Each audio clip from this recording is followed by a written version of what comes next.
We're good? Okay, great. Well, I'd like to call the Cuyahoga County Committee of the Whole meeting for Thursday, October 29th to order. This is a budget session. If the clerk will please call the roll. Calling the roll, Ms. Conwell? Here. Mr. Jones? Here. Ms. Brown? Here. Mr. Hairston? Here. Ms. Simon? Here. Council President Brady? Here. Mr. Miller? Here. Mr. Germana? Here. Mr. Gallagher? Here. Mr. Schron? Mr. Schron is absent today. And Mr. Greenspan? Here. I'd like to make a motion to excuse Mr. Sharon. Second. Motion's been made and seconded. All in favor signify by saying aye. Aye. All opposed? Okay, Mr. Sharon's absence excused. I want to welcome everyone here today. This is a continuation of our council budget hearings. Today will be hearing budget sessions 5 and 6. We'll lead off this morning with Metro Health, move into little public works if there is any regional collaboration, sustainability, and development. And then this afternoon we focus on general government and supportive services. Just want to let everyone know we're in the midst of phase 2 of our phase 3 process insofar as our functional area review. Once this is completed, which we anticipate completing this on November 5th, we have 3 groups coming in. From that point, we'll move into phase 3, which will be council deliberation and recommendations, which will all be public. Those hearings will take place on the 5th, 6th, and 10th. Before we begin public comment, I just want to let everyone know we usually have public comment at the beginning and end of a meeting. However, during these budget sessions, we'll have public comment at the beginning and at the end of each session. So before lunch, we'll entertain public comment again. With that being said, Madam Clerk, has anyone signed in for public comment? No, Mr. Chairman, no one has signed in. Very good. We have one item referred to committee. If the clerk will please read that item.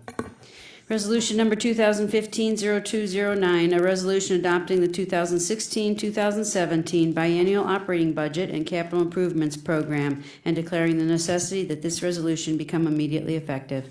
Great, thank you. And first up on the agenda is Metro Health, and Dr. Boutros, I believe, is going to be presenting on behalf of Metro Health.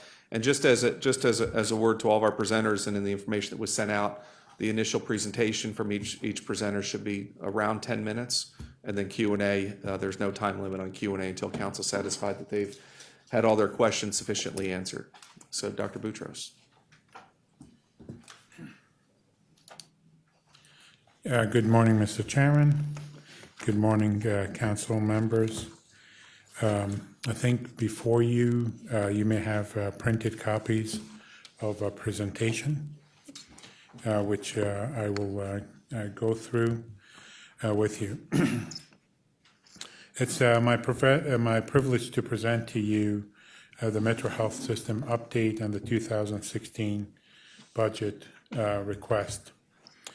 If you go to the second page, the Board of Trustees and management are here before you today as proud partners of the County Council, County Executive, and most importantly, the people of Cuyahoga County. Over the past 2 years, we have significantly expanded our services and even expanded our locations from 19 to more than 55. We've made some significant investments in programs that support the community. On the right of the slide are but a few examples on their costs. We are now in 12 school-based health schools with CMSD. We have significantly increased our youth mentoring and internship programs with lots of different schools, St. Martin de Porres, have a Metro Health Scholars Program. Our drug addiction initiative has expanded quite a bit. Project Dawn and the MOMS program have been highly effective. We have reduced the number of heroin deaths and the number of heroin-addicted babies being born in Cuyahoga County. We continue to provide the public health initiative of the TB clinic. I think most of you know also our foster care program. Our correctional facilities expansion continues, and we are proud to be Ohio's only Ebola and emerging diseases hospital. Not only did we incur capital costs of over $1 million to create the unit, but there are ongoing expenses. Actually, today, the Ohio Department of Health is here examining that facility. We've also expanded our programs for the Hispanic and Latino community. And an initiative that I'm not sure you're aware of, but something you should be, is that we are training physicians who have committed to urban medicine to practice in Cleveland. And that program is very large, and it costs $3 million. We receive about a little under $2 million of grants, and Metro Health supports $1.3 million. And in the past couple of years, we've expanded our transportation services for patients who where transportation is an obstacle for them, as a barrier to good health. If you go to slide 3, the community benefit report, overall Metro Health has provided nearly $190 million in uncompensated services and programs in 2014. These numbers illustrate the multiplier effect of the $40 million of levy funds that we receive. So for every dollar the county provides, we deliver $4.50 in community benefit or uncompensated programs and services. In the last 5 years, we turned $188 million of HHS levy funds into more than $800 million worth of services at cost. A very good investment by taxpayers. So I'm going to spend, if you go to page 4, which is a colorful chart that starts with 2013 and has the revenues and expenses, I want to take you through that and spend some time on it. So we wanted to illustrate all the changes we've experienced since I first appeared before you. So since 2013, we've grown and improved in many areas. We are now on a very solid path of clinical, operational, and financial success. We've added new programs that provide significant support to our uncompensated services, and in the last 2 years, we have provided more care for more people and plan to do so moving forward in 2016. If you look at the top, we started at $855 million of revenues in 2013. We have added or will be adding $119 million of new programs and services, and $44 million of payer rates. I think most of you know that we renegotiated our payer contracts immediately upon my coming here. So as compared to 2013, we will bring nearly $150 million in new revenues, create 640 jobs, new jobs, and $53 million in new payroll, and $43 million of efficiency measures. And I would ask you to look at the top line. If you look at the state budget cuts on trauma impact, in 2016 alone, we will absorb $10 million in state Medicaid cuts and $20 million loss in trauma revenues due to a second level 1 trauma center. Since Medicaid expansion, we've also absorbed, we've received $51 million in new revenues and suffered $36 million of disproportionate share and ACA, Accountable Care Act funding cuts. So these cuts taken together would have been devastating just a few years ago. So as you can see, we all face tough budgets. The demands on all of our time and resources often outstrip our capabilities to meet the needs of the people we serve. And although this hearing is narrowly focused on the HHS levy funding to help us provide health care for our citizens, we believe more broadly it's about our collective future, Metro Health and the counties.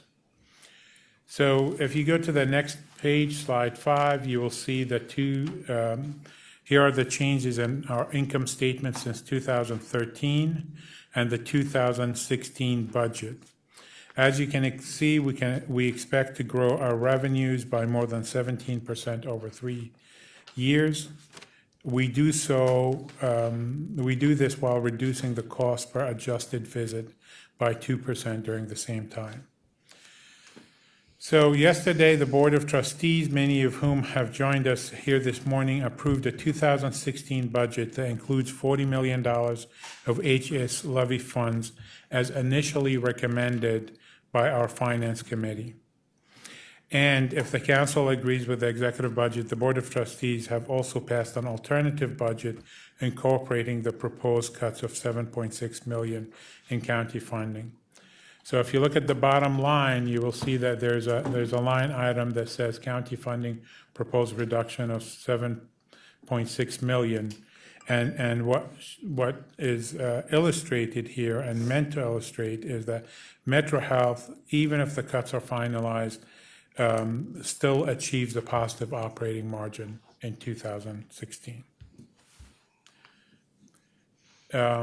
If you go to the next slide, which shows the key operational metrics, which focuses on the county subsidy.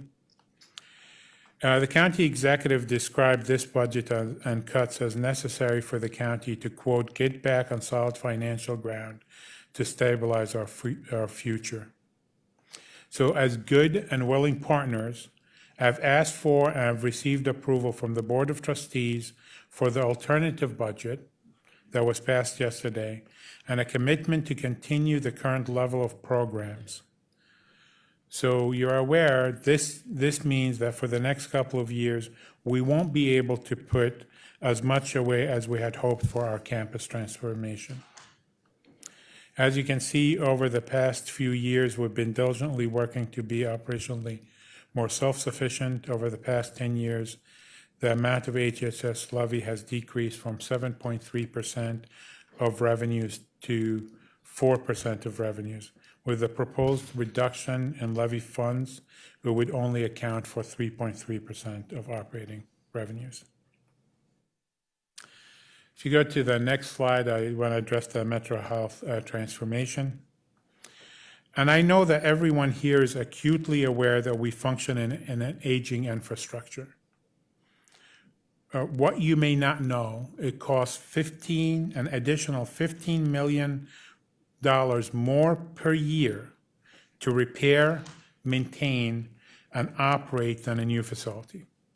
And every year that we delay the construction, the costs are expected to increase by $50 million due to escalation.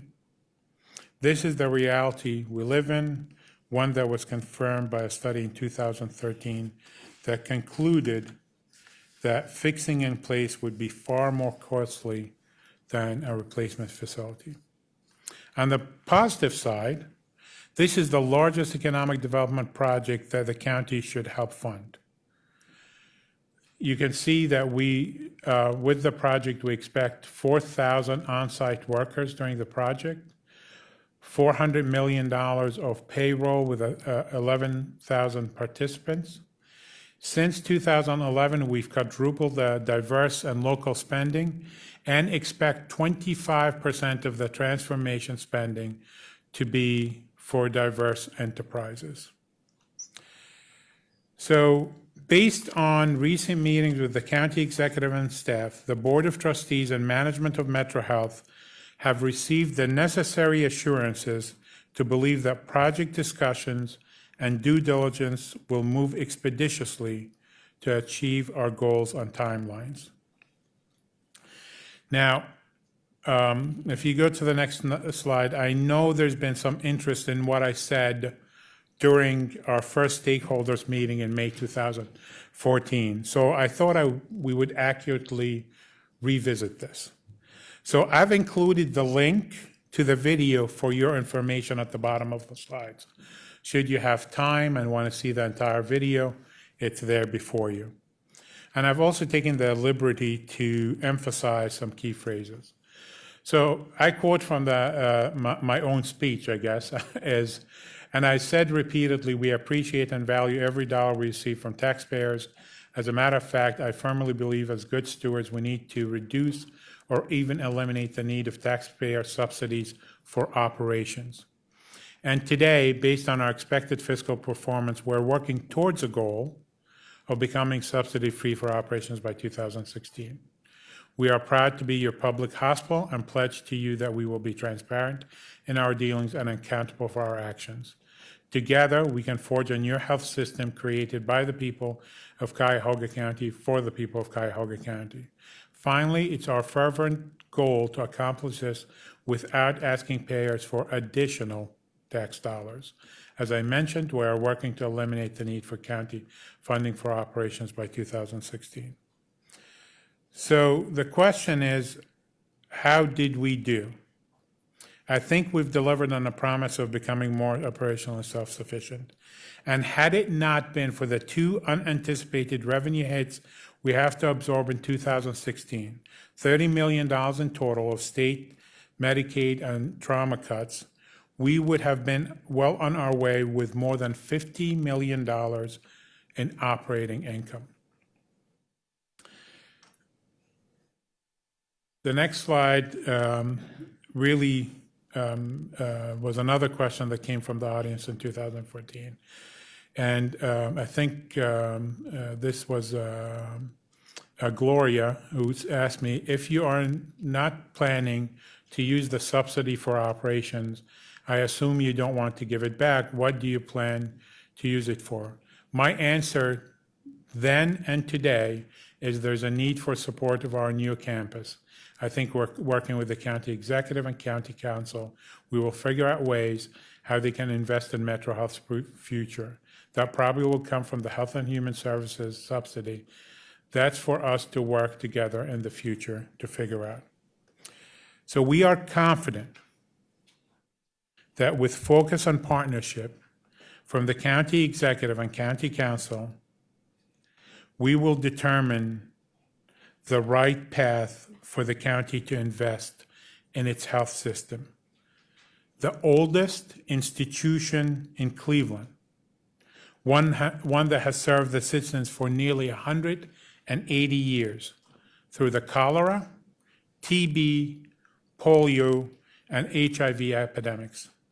One that has never turned its back on its citizens of Cuyahoga County, each and every citizen. So to answer the critical question asked of Metro Health, can we provide the same services if the cuts are enacted? The answer is yes. And we do so as good partners who are not solely focused on our needs, but the needs of the region. And we do so because we are confident in the commitment of County Council and the County Executive to make the Metro Health transformation a reality. Thank you for your time and attention, and I'd be happy to answer any questions. Okay, thank you, Dr. Boutros. Ask the council for questions. Well, it's Ms. Conwell, and then Mr. Brady, Mr. Miller. Anyone else at this time? Okay, very good. Ms. Conwell. Through the chair to Mr. Boutros, by 2016, you stated we will move away from the subsidy from taxpayers. That's your plan. Is this possible if the $7.6 million cuts are instituted? Yeah, so I think what we were working towards that goal, and had it not been for these unanticipated cuts, I think we would have been much better off.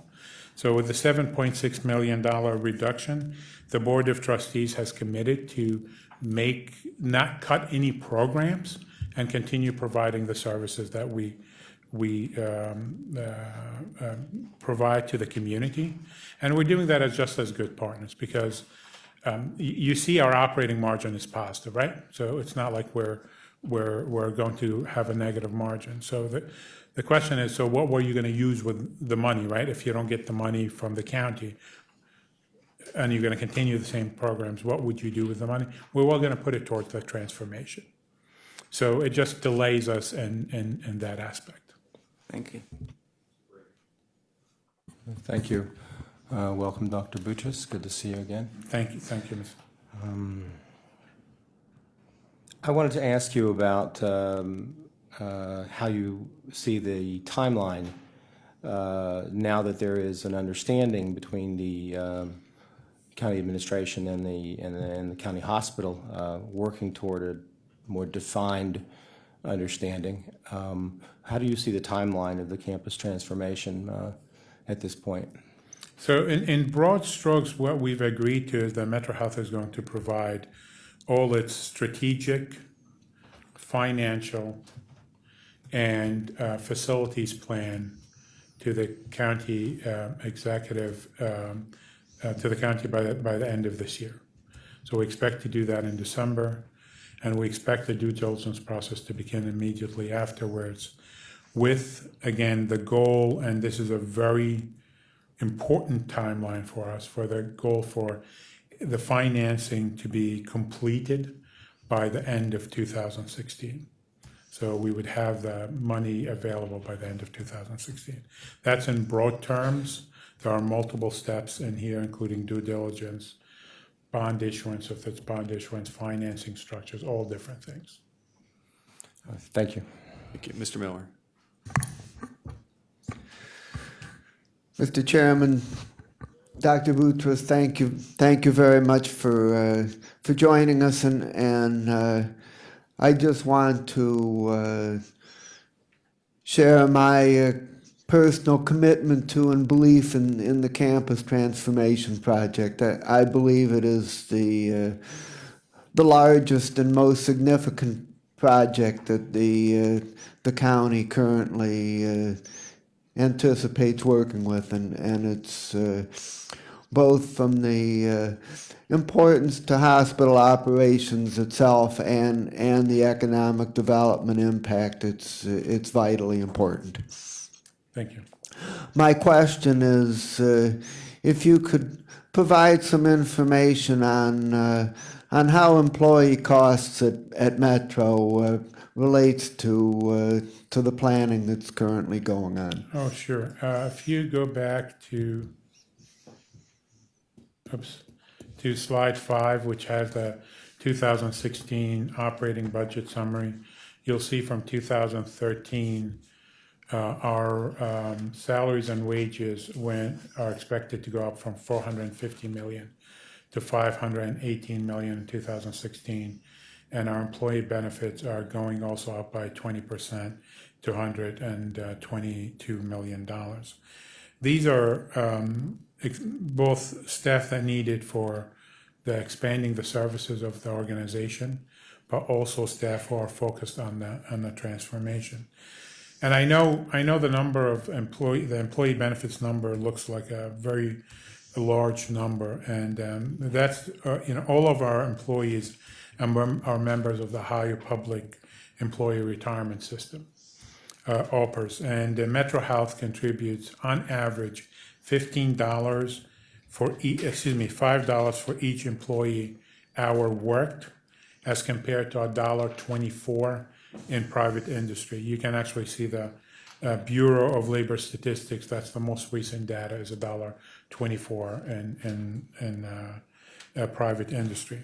So this, for us, that number is large because this $5 per hour worked accounts for a minimum of $45 million per year of added cost that private industry doesn't have to contend with, but we're happy to fund as a public entity. That is our responsibility and our duty to that. It just becomes a challenge and that's why our numbers, if you look at 518 plus 122, that's $640 million of the $977 million of total expenses. Over 60% is employees. You compare that to other organizations where that number, other not-for-profit hospitals, our number is between 40 and 50%. Ours is 60%. Thank you. Any further questions? No. So from a procedure perspective on your budget, I believe you have to submit it to us for review. So we have 3 council meetings left before the end of the year. So the procedure's nothing new, just as a reminder. Absolutely. So we will present you. We typically would present 2 sheets. One is our operating budget, which I discussed today, and our capital budget, which is even much more simplified than before, because we will be putting $30 million into the transformation. Instead of prior years, we've had very little for it. So we'll be happy to submit it. Very good. Thank you. Once again, any further questions? Mr. Hairston.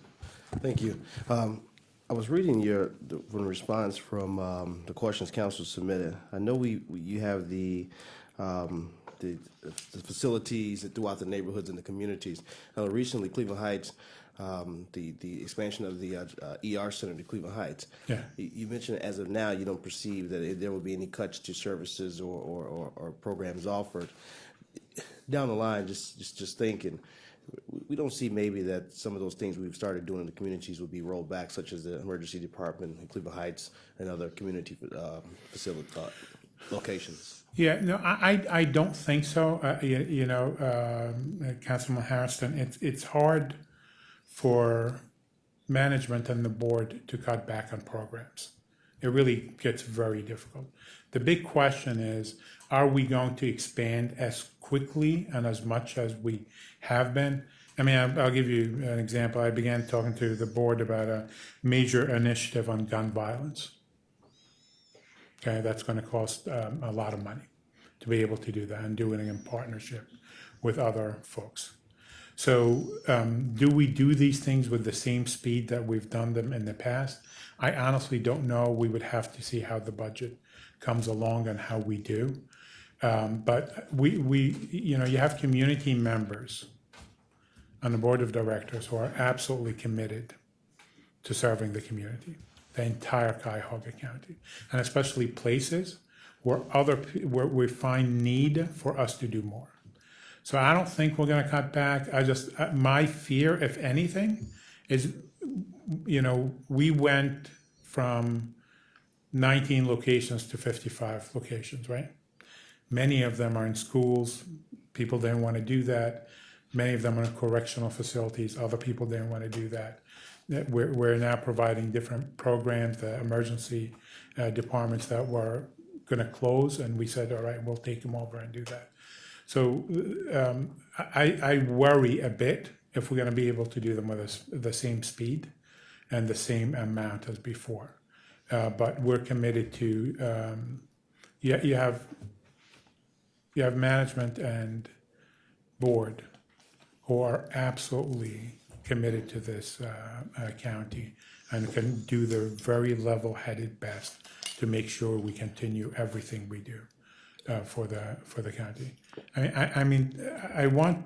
I know this is going to sound sanctimonious, but we are the oldest institution in Cleveland. Nothing else, and I don't mean medical institution, I mean any kind of institution in Cleveland. Nothing else that was around when we were first consummated is still here. So we we understand the weight of that responsibility on our shoulders. Well, I appreciate the response, Dr. Butcher, I really do. The part of the reason for expanding the locations of critical care units throughout the neighborhoods was to provide that access to the world-class services Metro provide, and to see that be rolled back would be truly a tragedy. Thank you. Thank you. Thank you. Mr. Germano. Thank you, Mr. Chairman. Dr. Buches, last night I was talking to some people in Parma about our budget discussions, and I actually, as I was speaking, I was surprised myself because I was taking some positions, and one of the important initiatives that is being brought forward is infant mortality. Our record in Cuyahoga County, and in particular in Cleveland, is just unbelievable. And I think putting money towards solving that problem is probably one of the most important things we're doing in this coming year, this biannual budget. How is Metro Health, or is Metro Health working at all on infant mortality numbers? We are. I mean, it is utterly shameful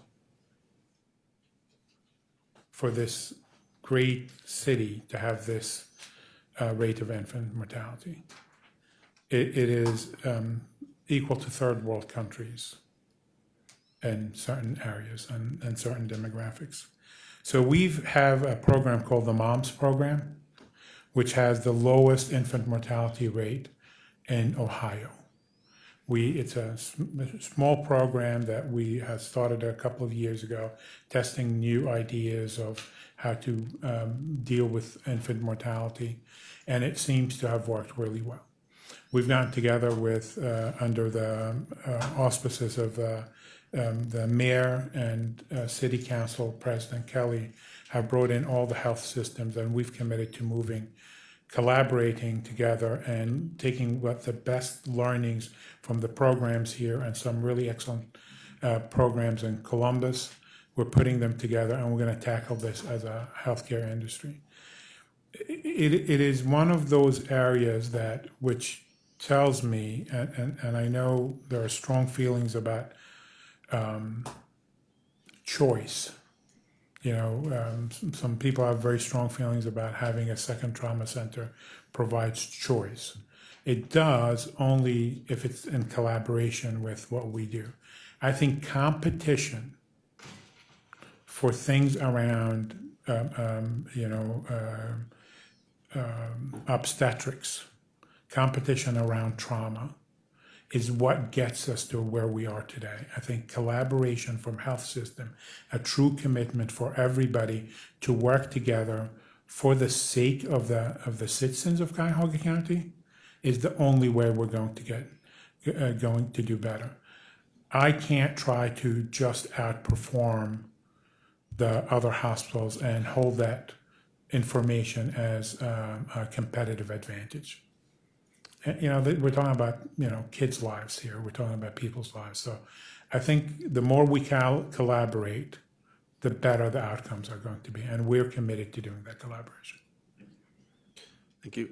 On that note, the county's collaboration, the county's infant mortality proposal, which we are desirous to see the details, what's Metro's involvement been insofar as the county's proposal? Yeah, I think very similarly to the city, we are working on looking at what are the best practices and how do you roll them out throughout the county, even with private practices. If you look at the impact of better. I'm sorry, let me be more direct. Has the county administration approached you about its infant mortality program? They've approached Metro Health. They've spoken to some of our physicians about it. I can tell you that if you look at Better Health Partnership, which Metro Health helped develop in almost 8 years ago, we've been able to change healthcare disparities in diabetes and hypertension and other things. And we think using the same models, we can change the healthcare disparities in infant mortality outcomes. Ms. Simon. Thank you, Mr. Chair. To the doctor, I was going to ask the same question if you've been involved in the conversations with the county about the initiative to expand what they're calling Moms First. And you have your program called Moms. Is that Moms First or it's separate? Separate programs. I can't answer the question for you as how deeply we're involved. I know we've had conversations, so I apologize. I don't have the full answer. I can get back to you. No, that's fine. I don't mean to put you on the spot. But there's a Moms program and a Moms First programs. Perhaps at some point we can have dialogue about what the differences are and where it would make sense to have the most impact. I don't want to have two competing programs necessarily if they're not working together. Yeah, this was a funded program as an initiative to see what works, and I think we've seen what works and what doesn't work. So we're ready to roll out into a much bigger initiative across of Cuyahoga County. All right, very good. Thank you, Mr. Jones. Again, welcome, Akron. Good seeing you, Mr. Jones. Tell me, how are things going with the critical care pavilion? When is it scheduled to be completed? I am, I've done, 50 building projects, 2 major hospital projects. I have never seen anything go as well as the critical care pavilion. We are building on top of the emergency room and operating rooms, and we have 2 shifts of going on for 10 hours a day. So we are operating for 24 hours. We will be open in June of 2016. This is critically important because we're doing this for the RNC to be prepared. I think all of you know is that we are hoping for the very best when the RNC comes here. We are preparing for the absolute worst. And Metro Health is going to, is expended a great deal of time and money to be able to accelerate our development so we can have twice the amount of ICU beds available during that period of time. We're going to Anniston, Alabama, and we have been training with FEMA to prepare for all sorts of issues that can present themselves here. Kind of a side question. When you mentioned the RNC, I remember President Jimmy Carter came to Metro a few years ago. Right. Is it accurate that if a president needs treatment, they actually are required to go to the local county hospital? They're required to go to the center that has been designated, has the capabilities to actually take care of that. And it's the president, the vice president, and all senators and all governors are all, if it's an emergency, they come to Metro Health. So if God forbid, something did happen with that type of, those dignitaries here for the RNC, they would be coming to Metro? Yes. Okay.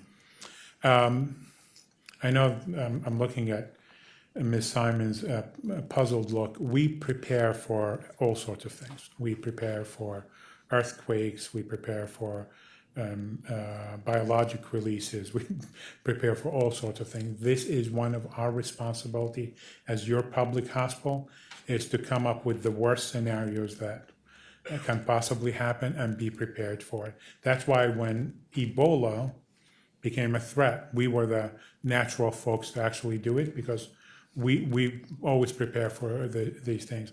As a matter of fact, again, I'm very proud of our Ebola preparation. The CDC came, visited us, and took about a dozen of our policies, and now they have made them into national procedures and policies for other Ebola centers. With the critical care pavilion as your top priority, what would be your next highest priority? The central utility plant of the hospital. People ask me what keeps me up at night. If we lose steam, which is an 80-year-old plant, it will be a catastrophic event for the facilities. So that would be the next priority, and then the replacement hospital. You can't put the replacement hospital before the central utility plant. So you got to put the central utility plant first, and then the replacement hospital. Thank you. Okay, Ms. Simon. To follow up on the gun initiative you mentioned, I think that's critical as well, that program and initiative be able to move at a fast pace. I mean, we're being inundated with gun violence, and if this is something that will help that trend, I think it's important that move forward. So you indicated perhaps with the reduced subsidy that's an example of something that might be put on the back burner. Yeah, so we're early in the discussions Okay. with other folks. We've spoken to philanthropic organizations. Ms. Simon, we're committed to doing our part here, but there's only so much you can do with the money you're provided. So I'm not telling you that we're not going to do it. All I'm saying is that it becomes more difficult with less money, right? So that's the reality. But it also, we get to be, we've solved some problems that others said we couldn't solve before. So I can tell you, as the board and management is committed to being involved in it. At what scope, yet to be determined. So I would like to be apprised and involved Sure. with this and just be part of this initiative when it comes to pass. Absolutely. And if there, and look at the dollars and cents when it comes time, and for the council to consider a future consideration if this comes to fruition. Very good, thank you. Ms. Brown? Thank you, Mr. Chair. I wasn't clear if you identified a line item for your mom's program. Do you know how much that costs the Metro Health? It's actually, if you go up to the first slide with our expanded programs, combined the Project Dawn and Moms program costs $618,000 a year. And with the 618,000, can you give us an idea of how many lives or how that equates into? Yeah, so the area that we're serving has a natural infant mortality rate of 13%, we're at 5%. So it's an 8% reduction Thank you. of infant mortality. Great, thank you. Just one more question. Yeah, Ms. Simon? Are you finished? The Project Dawn, is that going to be able to address the fentanyl presentation in the county as well? Yeah, It's been heroin, and now we're moving into the next phase. Yes, so Project Dawn is complicated because it also is supported by the Adams Board.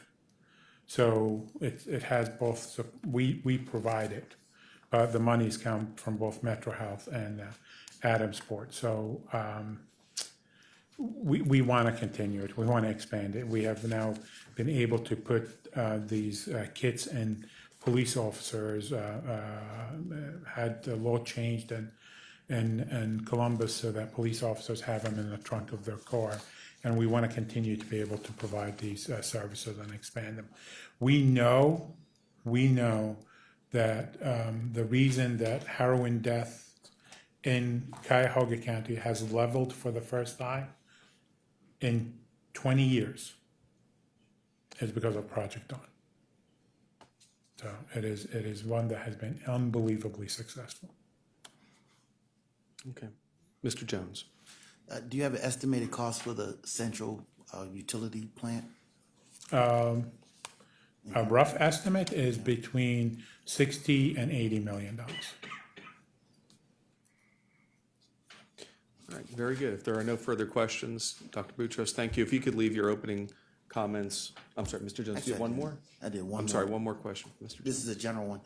You and I, we've talked over the years about the inclusion goals and the diversity in the hospital. One that I'm still concerned about is that at the top, the 200 top decision makers, there isn't that type of diversity, and we need. And again, I speak to the board as well.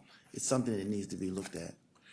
So I think you and I agree about this, and I'm proud to tell you of our progress.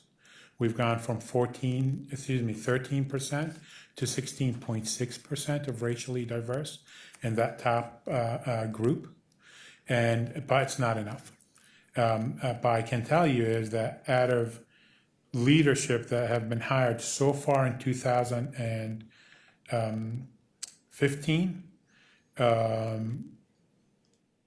close to, I think, 30% have been racially diverse. So the problem is that you're dealing with a large already group who are here, and now you're just increasing the number. So in gender, if you look at both gender and racial diversity, 3/4 of the new leaders are either women or racially diverse. I can tell you that no one in the city has that. No one in the county has that.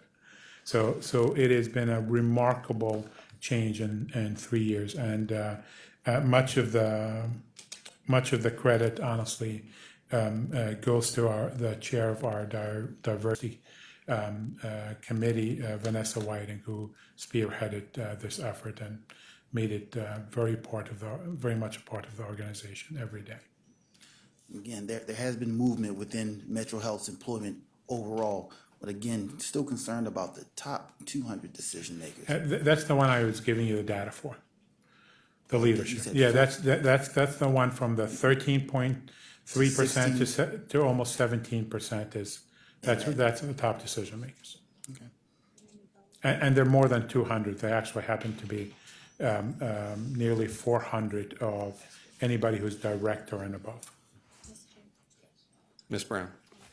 The follow-up question to Councilman Jones, are there any projected goals as it relates to that number of improving the diversity? Yeah, so our goal was 25% of new hires, and we think we're going to come to close to 40%. And as people, as the folks who have been at Metro Health a long time retire, that 40% number just increases the composition quite a bit. Thank you.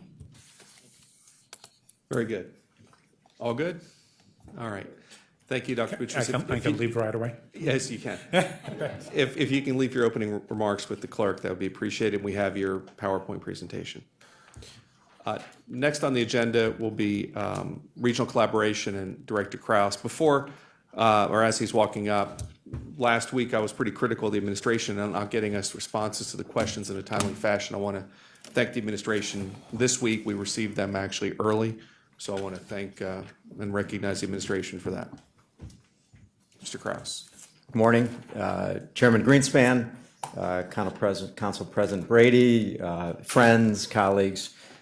Just a brief introduction of our budget for the 16-17. We're a small department, small budget, just myself and my partner Carlton Laster here, but I think we do a lot of work within the community.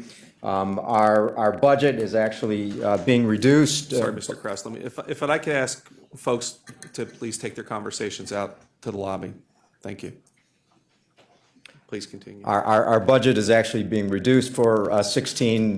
We're abolishing a half FTE, so therefore our budget will go down, I think, approximately about $20,000. Our budget is general fund dollars. It pretty much covers just our salaries and our benefits. The Department of Regional Collaboration, as you all are aware, is really a relationship building operation between Carlton and I. We build those relationships one individual at a time. We start out, obviously, our core mission is our 59 municipalities and making sure that we've provided in the county a good shared services model.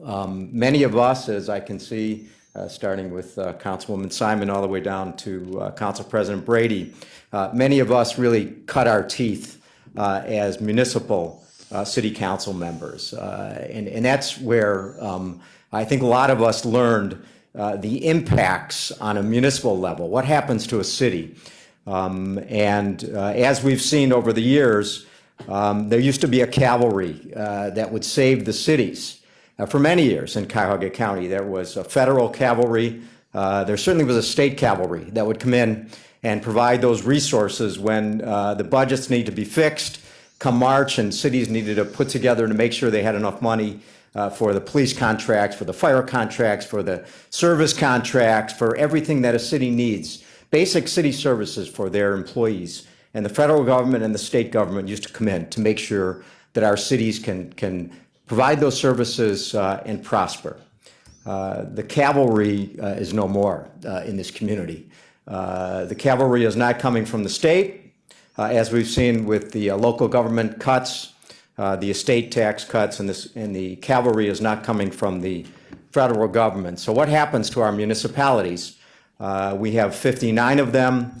Some are doing okay. Many of them are hurting dramatically as they go forward every year to try to find pieces and parts to fix their budget. So what do? In essence, thanks to the great work that you all did in the 4 years prior to this administration coming in, you've created the cavalry to make sure that the county structure, the shared services structure that are provided to our municipalities helps all of us, helps our municipalities, as you guys are our partners in this work. You're all out there. We're out there talking to our mayors, city council members, service directors, police chiefs, fire chiefs, IT directors, economic development directors, city engineers. We know the needs in all of our communities, and we've provided that structure through your work, through regional collaboration, to make sure that our cities can provide basic services. We've created great work with our infrastructure. Mike Devers' department does tremendous work in about 36 communities, bridge work, road work, sewer work, essential sewer work. We were out the other day in Middlebrook Heights with Gary Starr, and he said we couldn't have survived without the county work on our roads, on our sewer systems. We hear that throughout the county.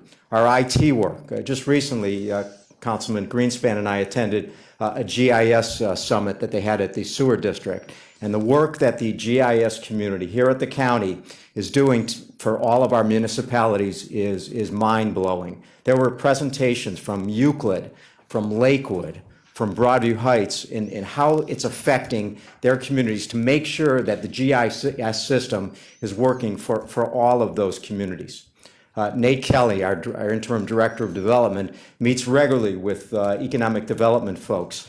And because of the impact and the work that the development department does, we're changing some of the programs, our storefront renovation program, to make sure we're meeting the needs of the communities. Our new housing director, Ken Surratt, meets regularly with municipalities to make sure we're meeting those needs in terms of our housing policy, our housing strategy, and making sure that we understand, how we can best effectuate that strategy in all of our municipalities. Public safety is probably one of the most critical areas, and as we all have seen, we have a great model with our regional dispatch that you all work so hard on, and now it's coming to fruition. We've seen the great work in the Bedford Heights dispatch, where 4 communities have come together. The Chagrin Valley Dispatch Center at the Bedford Hospital, where they've won federal awards. Many communities have come together, and in Councilman Schron's district, to create an amazing dispatch center that operates out of the Bedford Hospital. And recently, the city of Euclid joined that dispatch center, and it's really doing great things for that community, because what you have in regional dispatch, and the reason why it's so effective, and the reason why you put together those models, and that can be a template for police, for regional fire system, is number one, you have interoperability, so all the communities work together. And number two, you take advantage of the new technology. So instead of having mutual aid where the communities have to call each other, now you have actual aid. All of the communities respond together, and that makes it better services for our residents. And as many of our mayors can tell us, the cost savings will be tremendous with regard to the regionalization of our dispatch. A new dispatch center just opened in Parma, and that's going to be a state-of-the-art dispatch center. I just recently found out that Brook Park Mayor Tom Coyne is going to be joining that regional dispatch center, and that's going to be a great dispatch center for the South and Southwest. And I've had the opportunity to go out to Strongsville and see the great Strongsville Dispatch Center, where they have 4 communities signed up. And we're looking at, obviously, Councilman Greenspan, and we're talking through the West Shore and the Westcom group, who are really started regionalization before regionalization was in vogue. Folks out in Bay Village and Rocky River and Westlake and Fairview and North Olmsted. While they have fire dispatch, the critical part of dispatch is to having police and fire together. And rounding out the dispatch, we're hoping to create one last dispatch center with a Heights group. There's a Heights group, Cleveland Heights, University Heights, Shaker Heights, that are doing dispatch together for decades. And so we'd like them to find a home, find a location, bring in South Euclid as the 4th community, and create really is a tremendous regional dispatch center. We've had some discussions with, we've had input from several fire chiefs throughout Cuyahoga County, looking to create more of a regional approach to fire safety, fire services. As we hear from residents, it's unconscionable that each community has to have their own fire department, purchase a ladder truck that costs up to $1 million. And we have fire stations that are literally less than a mile apart from each other. but they can't take advantage of the equipment, they can't take advantage of the service, and the only way that they're able to work with each other is through mutual aid agreements. So we're looking to really try to come together and create a viable alternative. But as you can see, we've created this model, this shared services model, and we think it's the best approach to more of a regional type of a government. It takes advantage of the expertise that the county has, whether it's infrastructure in our Public Works Department, our County Planning Department. Our County Planning Department is actually doing 5 master plans for cities. Cities don't have the resources anymore to do their own master plan. And a master plan is critical. A master plan is critical in terms of economic development, in terms of housing, in terms of brownfields, to make sure that you have a plan in place so that you can properly plan for the future. And our County Planning Commission, under the leadership of Glenn Coyne, is doing 5 master plans this year and looks to do a lot more work in communities to make sure that communities have the planning resources to use. All of these services, hundreds and hundreds of shared services, really create the regional collaborative model that you all set out years ago to create, and now it's coming to fruition. I think there's a different approach. I think as we meet and talk with a lot of the mayors and a lot of folks who work in the cities, the model works. They trust the county now. They think the county does an excellent job in providing these particular services, and they rely on the county for these services. And now they're able, as a community, as a city, to provide those basic services. And I'll close, and then I'll just take some questions if anyone has any questions. We talk a lot about fairness and equity. And obviously, nothing's going to be perfect. No system is going to be perfect in our county. Those businesses are going to be attracted to Independence. They're going to be attracted to Westlake. They're going to be attracted to Beechwood for a lot of different reasons. But we still have to be mindful. When I talk to Jeff Lansky in Maple Heights, and he tells me that basically they've cut everything except police, fire, and maybe every once in a while they're able to provide some people in their service department. And they actually have combined service department, engineering services, leaf collection, senior services, recreation services, all into one or two per people are doing all of those things. And when I see the inequity that happens from Westlake all the way to Maple Heights and to Garfield Heights, and even to communities which we once thought of as never having budget issues, communities like Shaker Heights and Cleveland Heights and South Euclid and Lyndhurst and Euclid, we need to be a lot more mindful of fairness, equity, to make sure that all of our communities have the resources they need, not for luxurious services, not for GIS service, so every community has a GIS service or every community has an IT director, but I'm talking about basic services to make sure that garbage is picked up, to make sure that leaves are picked up, to make sure that city streets, you can drive on city streets without ruining your vehicle in a pothole. That's what I mean when I talk about fairness and equity, to make sure that all of our communities can provide those basic city services. Then we have a real regional approach to government. So I'll stop there and entertain any questions. Very good. Questions, Ms. Conwell? Thank you. Through the chair to Director Kraus, you talked about the master plans are critical. Are there any costs for these master plans to the county and/or the municipalities? I'm going to have to I'll let Glenn Coyne answer that question. I know that part of the Councilwoman Simon, I know, is on the Planning Commission, and there are some costs that are built in. Obviously, time that the Planning Commission and its staff. They spend a tremendous amount of time because they have to go out into the communities, conduct what's called charrettes, meet with residents on many, many different occasions, and they put a lot of time and effort into just each individual master plan. But I don't know the specifics as far as the cost. Okay. And off the top of your head, do you remember the 5 municipalities, who they are? If not, I can ask. Yeah, Cleveland Heights, I believe University Heights, I'm not sure if it's Fairview Park. I want to say Olmsted Falls, but okay, thank you.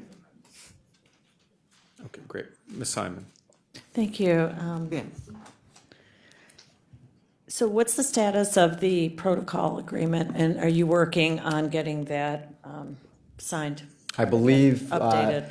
Yes, we've sent it out to all the communities. Over 50% have responded. We actually, we're trying to, in terms of, many of the mayors said they have to, it goes through their city. Some have to put it through city council. So we gave them till the end of the year to get it back to us. I think we have about 33 or 34. Obviously, we expect all the communities. So we're going to have to reach out individually to the communities that we haven't responded.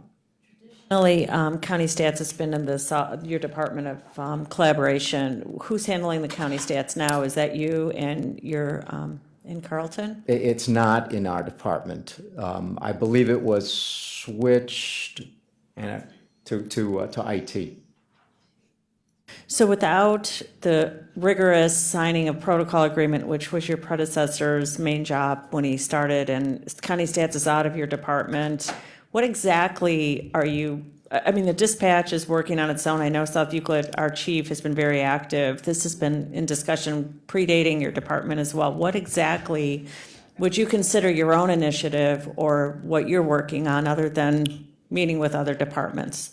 Yeah, I think one being obviously making sure that all of the municipalities understand all of the services that are provided. So we go out to the cities, meet with the mayor, meet with all the department heads. So many of the department heads maybe are not aware, like for instance, when we went to Middleware Heights, the police chief was very interested in the impact unit because they have parades, they have 4th of July, and we wanted to make sure that if you have a large event, the county sheriff has an impact unit to make sure that our impact unit can come out. They were interested in the GIS services. They were interested in the IT department, the data, just the whole data collection, because for many cities they don't have IT departments. So a lot of it is going out, meeting with mayors individually, meeting with their staff to make sure that they understand all of the services that we provide. We're preparing a booklet.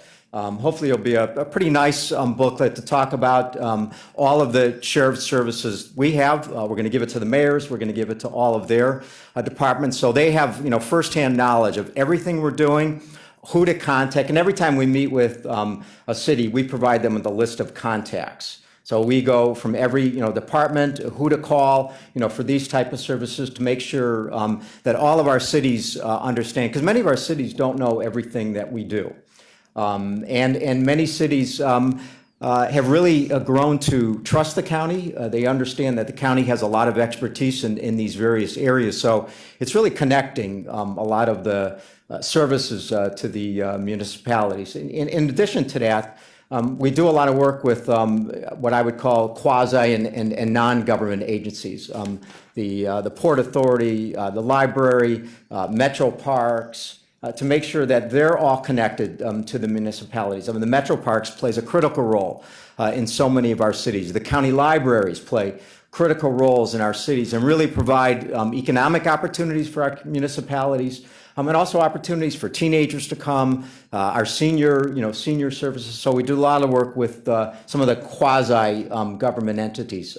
Hospitals have become a big part of what we do because as we try to create more of a regional approach to emergency medical services, the hospitals have to be connected. All of their staff in terms of emergency medical services need to be connected to our CCOMS unit, but also our fire departments, our medical services. So the hospitals play a critical role. We've met a lot with our educational institutions. One in particular, Tri-C has a public safety training center at Tri-C West, where so many of our safety officials train there. So we're looking actually at using Tri-C West as an overall training center for all of our public safety apparatus. We meet with the county bomb squads to make sure that we provide the resources so that they understand there's a county system in place. So if they want to take advantage of regional procurement, while keeping their own, bomb squads going. We want to make sure that they can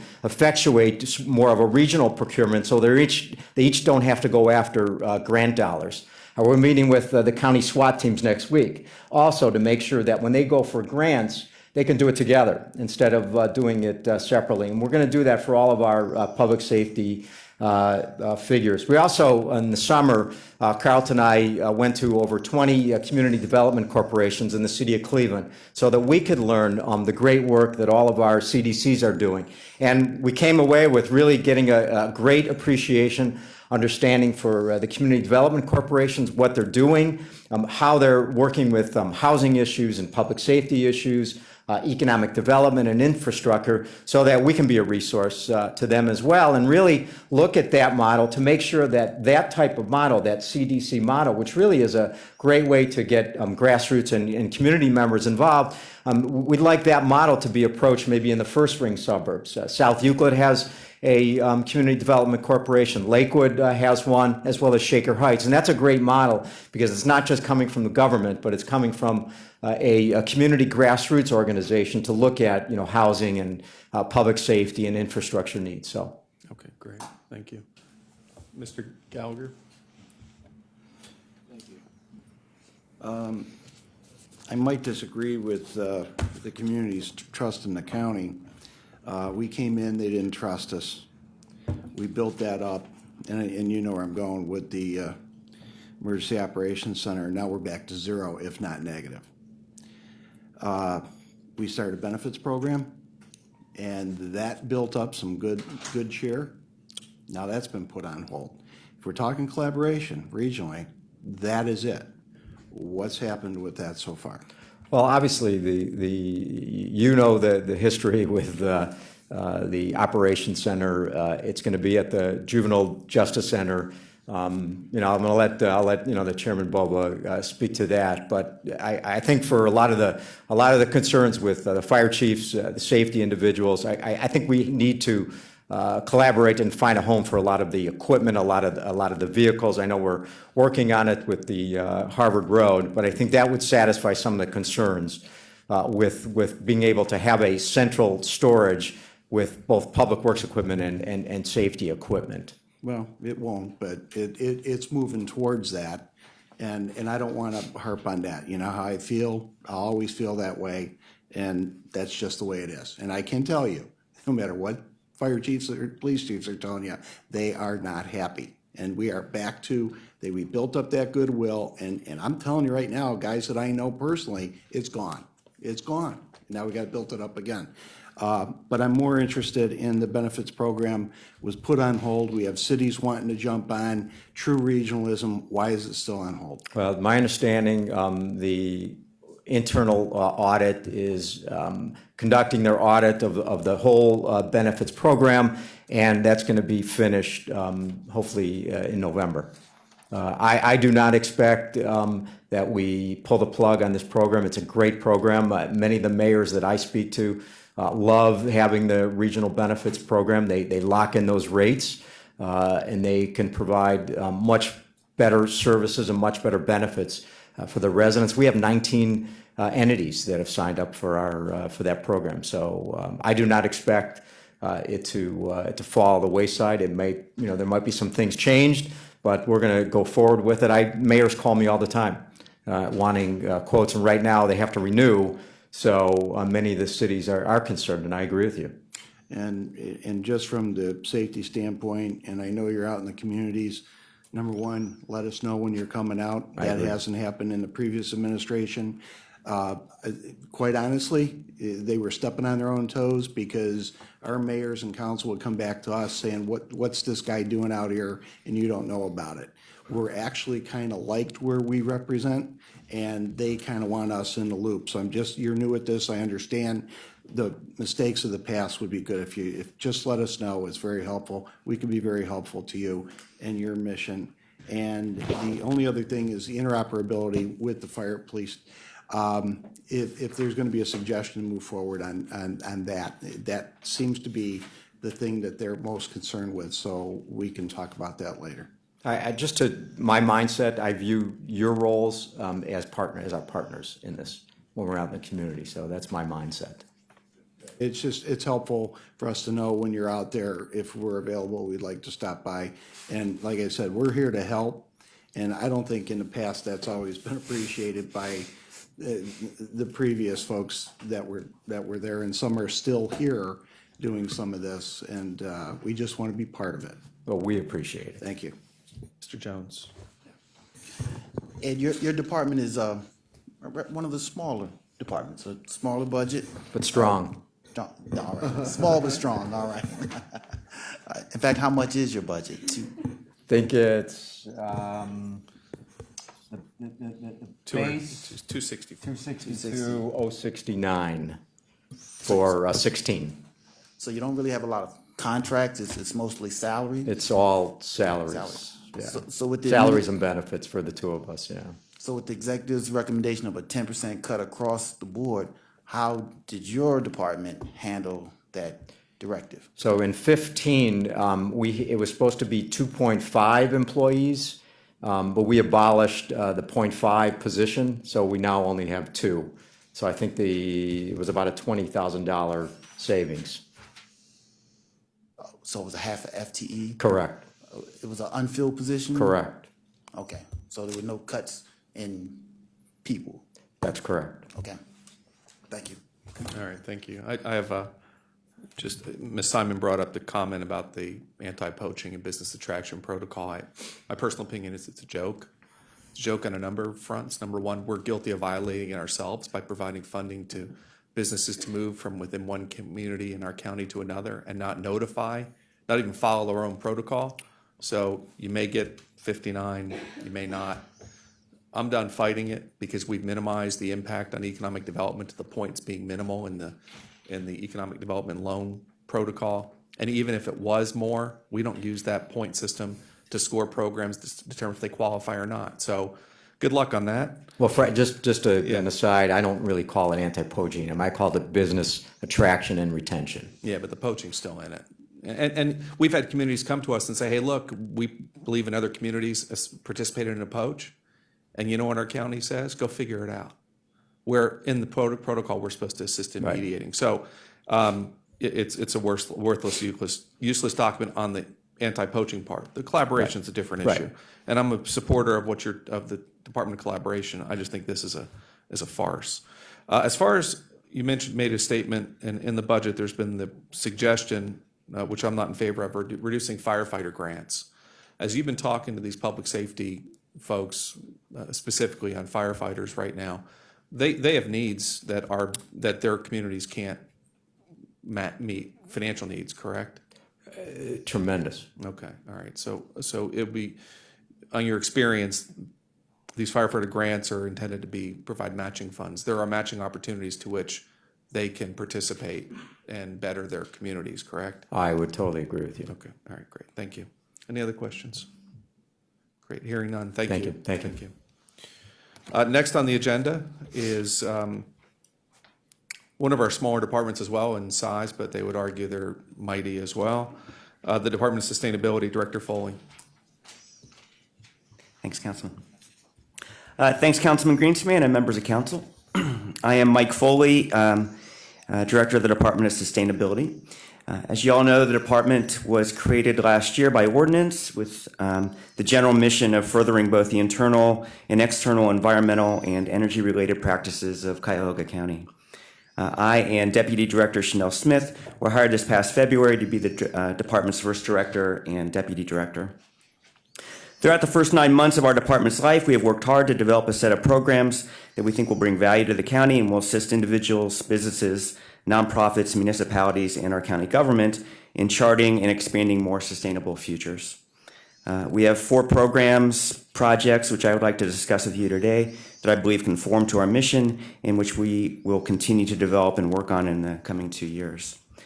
First is our Clean Energy Finance Hub. In May, we hired a consultant, Eutectics, out of Minnesota to assist us in developing what essentially is a countywide green bank, utilizing mostly private sector financing along with public sector tools to help fund clean energy projects. Our first year goal is to finance at least $5 million worth of projects, and through year 2, at least $25 million.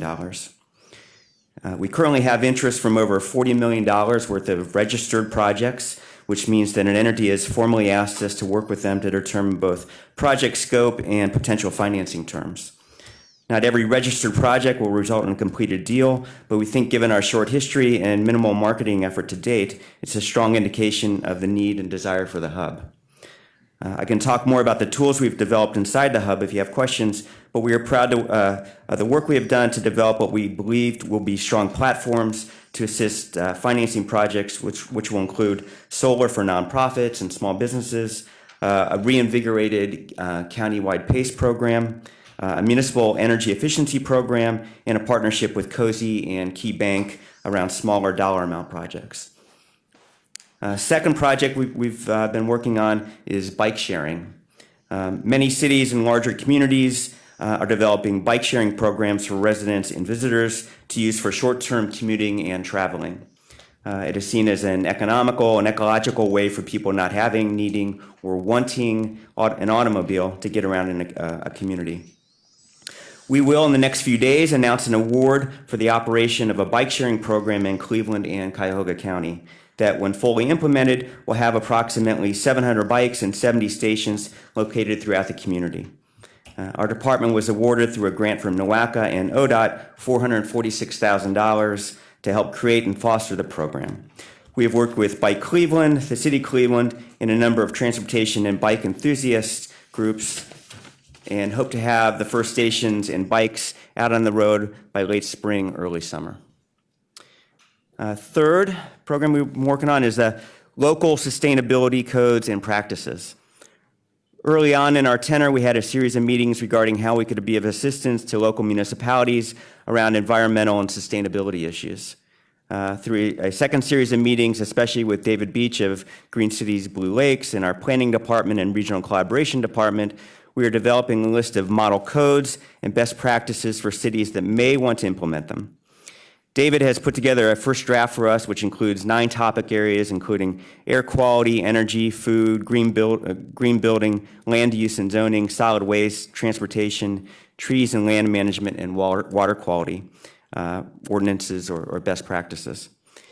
Under each topic, we develop a quick summary of the issue and then describe potential actions municipalities can take, as well as local examples of cities that have addressed the issue and local experts who can be of assistance.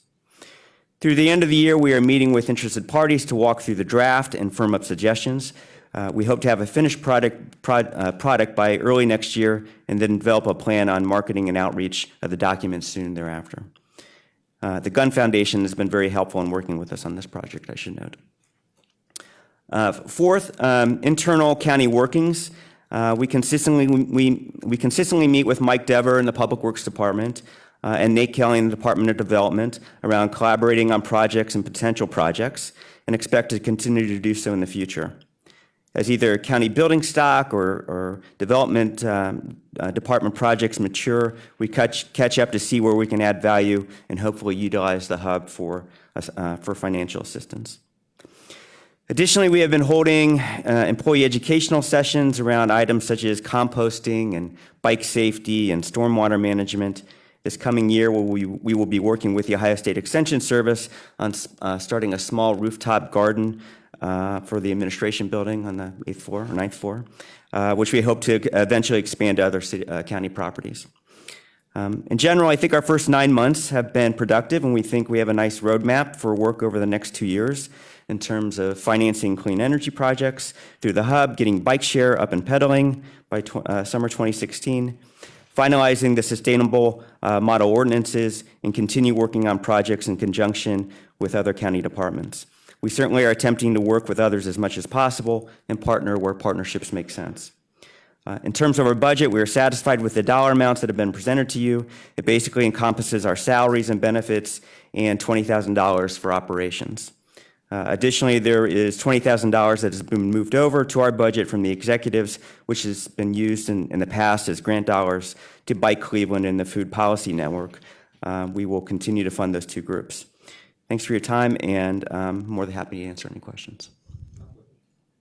Without looking left or right, I can assure you Ms. Simon has some questions. I really wasn't going to, but now that you're looking at me. The Gun Foundation has been helpful with your model ordinance program? In what Correct. way? When we did, so we've been working with Green City Blue Lakes to help put these together. We gave some money out of our budget, and we worked with Gun Foundation. They gave a grant as well. And so we can, as we kind of do the intellectual work of putting this together, putting these ordinances together and best practices, we're probably going to go back to them and ask for help in marketing and moving it forward in the next couple of years. So they've been great. Good. Okay, that's it. Okay, any other questions? Mr. Jones? And, Mike, again, I asked the question of the last department, again, being a smaller department. Repeat if I just missed it. How have you dealt with the 10% budget cut directive? Councilman Jones, we haven't. Our budget is basically flat. It just encompasses our salaries and benefits, and again, that $20,000 for basic operations. So I think when the budget was put together for our department last year, I don't know, how all the decisions that went into it, but basically it just covers our salaries. So we're happy with that. I mean, we have two people. Chanel Smith, who's the deputy director, myself.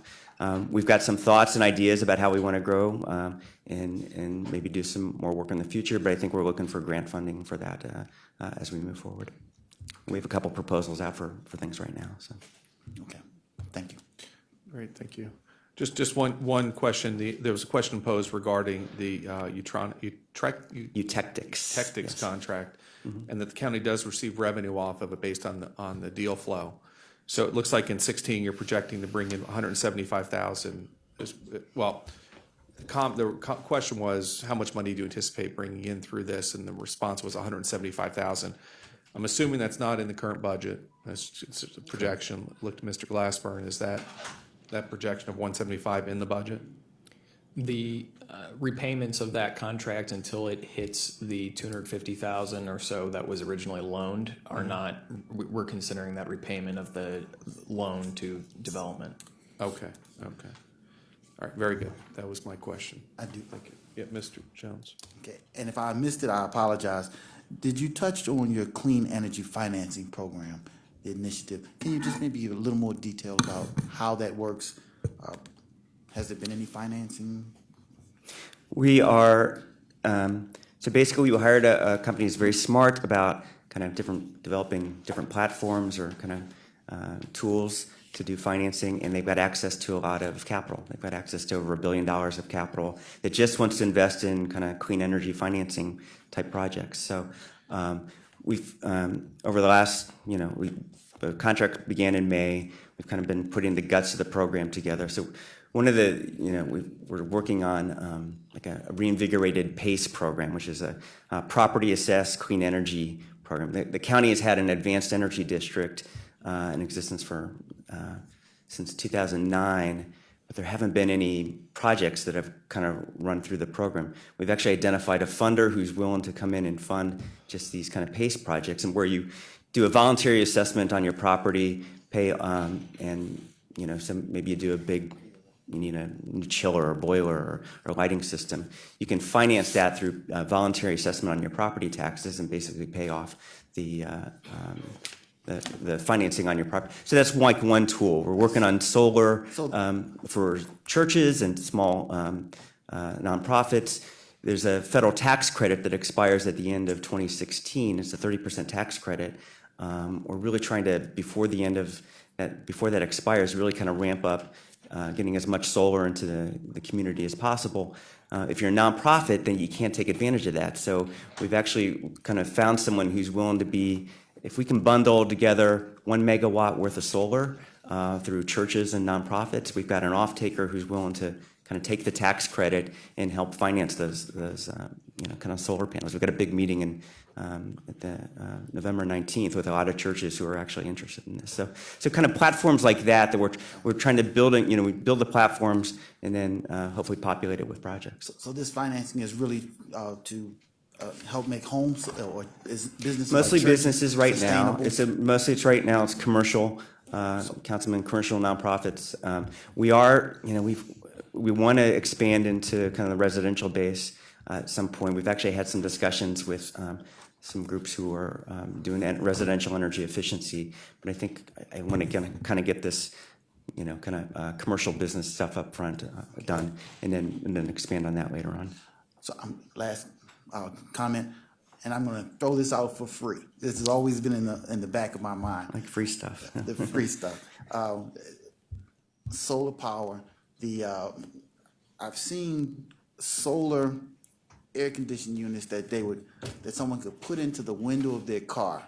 So in the summertime, when your car is hot on the inside, it's hot, the sun is shining, you put this little solar panel in, and the air condition blows in your car, keeps your car cool. So what that would do is it would like eliminate the deaths of animals and children and things if everyone had one of those. And so it has a human service component. If we could have it manufactured here, it's an economic development opportunity, a win-win all around. So I don't know if your initiative could search out and find something like that, but figured I'd throw it out for free and put it on the shelf or run with it. Okay, Councilman, I love that. I've never heard of it before, but I'd love to catch up on it. Yeah. So that'd be great. I mean, I'm sitting here with the iPhone that it's got 20% charge left, but they used to have a Casio calculator back in the 70s that had a solar panel on it, holds up to the light, and all that's going away. So how do we should be pushing solar against the infrastructure that's fighting against it. I absolutely agree. And then Ms. Simon. My question is, we met earlier in the year with regards to the Eutectics. Yes, agreement, and you said that contract was initiated in May. Is it an annual agreement? It's a 2-year contract. 2-year contract? Mm-hmm. Okay, and one of the projects we discussed was, I think, Case Western. Mm-hmm. How is that progressing? So CASE has identified a number of energy efficiency measures on their campus. We have actually a meeting with them in, I think it's November, second, not next week, but the week after. We've given them kind of a proposal of how we think we can help finance projects. We've kind of given them a couple different ways that we think we can do it. We'll see, where they come down on it. So as of now, that has not begun. It's still pending. It's still pending, correct? Okay, all right, thank you. Ms. Simon. Just quickly to Councilman Jones, if we want more solar, really the place where we needed to go as well as was the state that just froze our standards. And we had a lot of investment coming in for alternative energy, which abruptly stopped when the state legislature decided to freeze up the efficiency standards. So secondly, a lot of what you want to do is part of regional collaboration and offering opportunities to the municipalities in the county. So when Mr. Kraus and his department comes up with its booklet with opportunities, please make sure that what you're doing is included as well, if we can do that. Sure will. And we had a meeting with, I think we had about 25 representatives from municipalities here over the summer. Regional collaboration helped put that together with us, and so that'll hopefully be part of it. Okay, I promise. I'll stick my nose in. All right, thank you. Hearing the request for no further questions, Director, thank you. If you could please have your opening remarks submitted to the clerk for the record. Yeah. Great, thank you. Thank you. Next on the agenda is the Department of Development Director, Interim Director Kelly. I just remind my colleagues and those presenting, we don't have a hard stop of noon. We have 6 further presenters. I've asked the presenters to limit their opening comments to 10 minutes. I don't ever want to inhibit the discussion, but I also want to make sure we focus the discussion on the budget. So, Mr. Kelly, with that being said, the floor is yours. I'm happy to handle limited questions. Oh, no, we've extended time. Okay. Your opening remarks are limited to 2 minutes. We've added 8 more minutes here. Well, I will Q&A be session. brief because, may I begin? Yes. I have the pleasure of addressing council regularly on economic development and the economic development plan. So I'm confident that we are up to speed on what it is that the department does and our mission, but I will remind that our mission is job growth and opportunity countywide. And while you see me a lot to talk about economic development, the Department of Development also is a leader on our community development work. Housing programs for seniors, low to moderate income folks, a number of the programs that we run that we work with cities, and then of course also the demolition program. We've had a good run. We are unique in Cuyahoga County in that we do economic development. It's a fundamental purpose of county government, which makes us unique in this state. And the amount of resources that we have for economic development dwarfs any other county and probably the rest of the counties in Ohio combined. We've made a big dent. I'll go right into the budget book. You'll see that the amounts reflect a consistency across our FTE count that's general fund funded. The reduction, we do have a reduction of 10% of our general fund budget. I'll repeat that for Councilman Jones, but we're doing it without eliminating any FTEs and cutting some of our contracts. Big number there is on our all funds lines. That's because it represents the demolition funds in 2016 and also the movement of the casino revenue funds into our job creation fund, our economic development fund, which will be formerly the West Reserve Fund.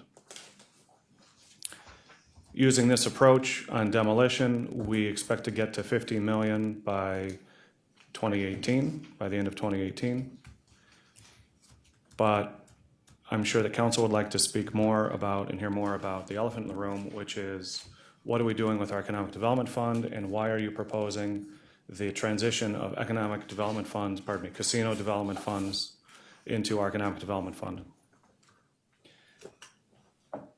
The approach that we're using is to have a fund that is sustainable, self-sustainable, and can provide economic development funding countywide without increasing debt.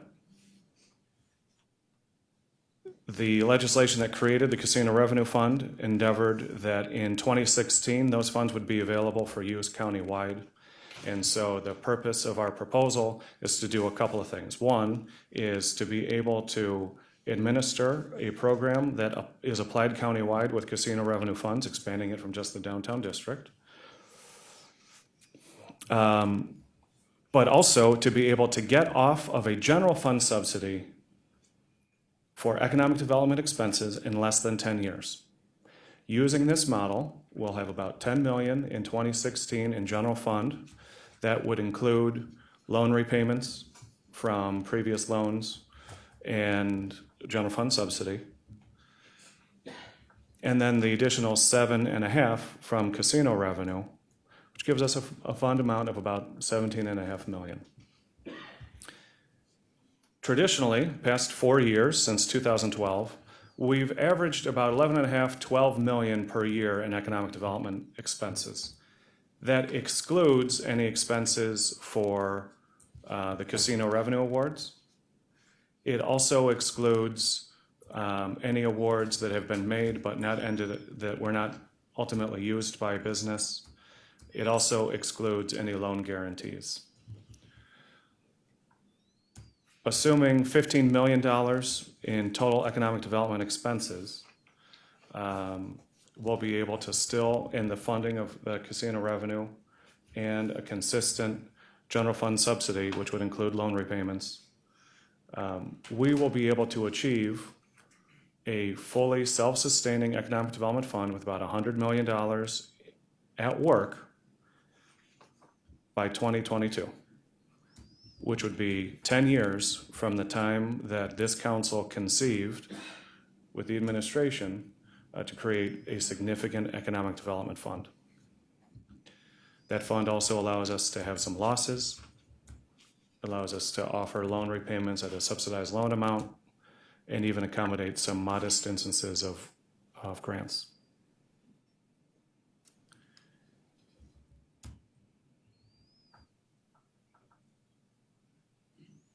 that's what I'm prepared to talk about, and look forward to having a discussion, greater detail. Questions? Okay, I have a question on the, did I hear you say that the demolition fund is under your purview? Certainly is. Mr. Surratt reports into you? Okay. Wasn't necessarily aware of that. Not a deal breaker, just wasn't aware of that. Any questions? Ms. Conwell, Ms. Simon? I don't know if I have a question. I'm just trying to formulate what you just stated to us, Director. In regards to the Western Reserve Fund, prior, that was separate from the casino funds. So I think I'm not clear. We moved forward as a county for the Western Reserve funds before without the intention of utilizing the casino revenue into that. So what is changed? Why is it needed to incorporate the casino revenue funds into this? I don't know, is it Western Reserve Fund or is it now called something else?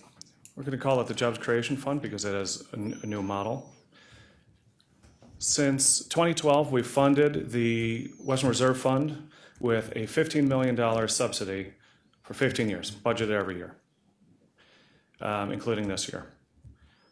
Below the line on our larger budget was a number, about $8.5 million, that was intended for debt service on what would be, and its initial idea was to create a credit facility where we could establish $100 million for economic development.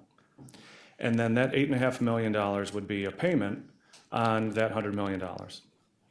We weren't successful in identifying a credit facility, which would be, let's think of it as a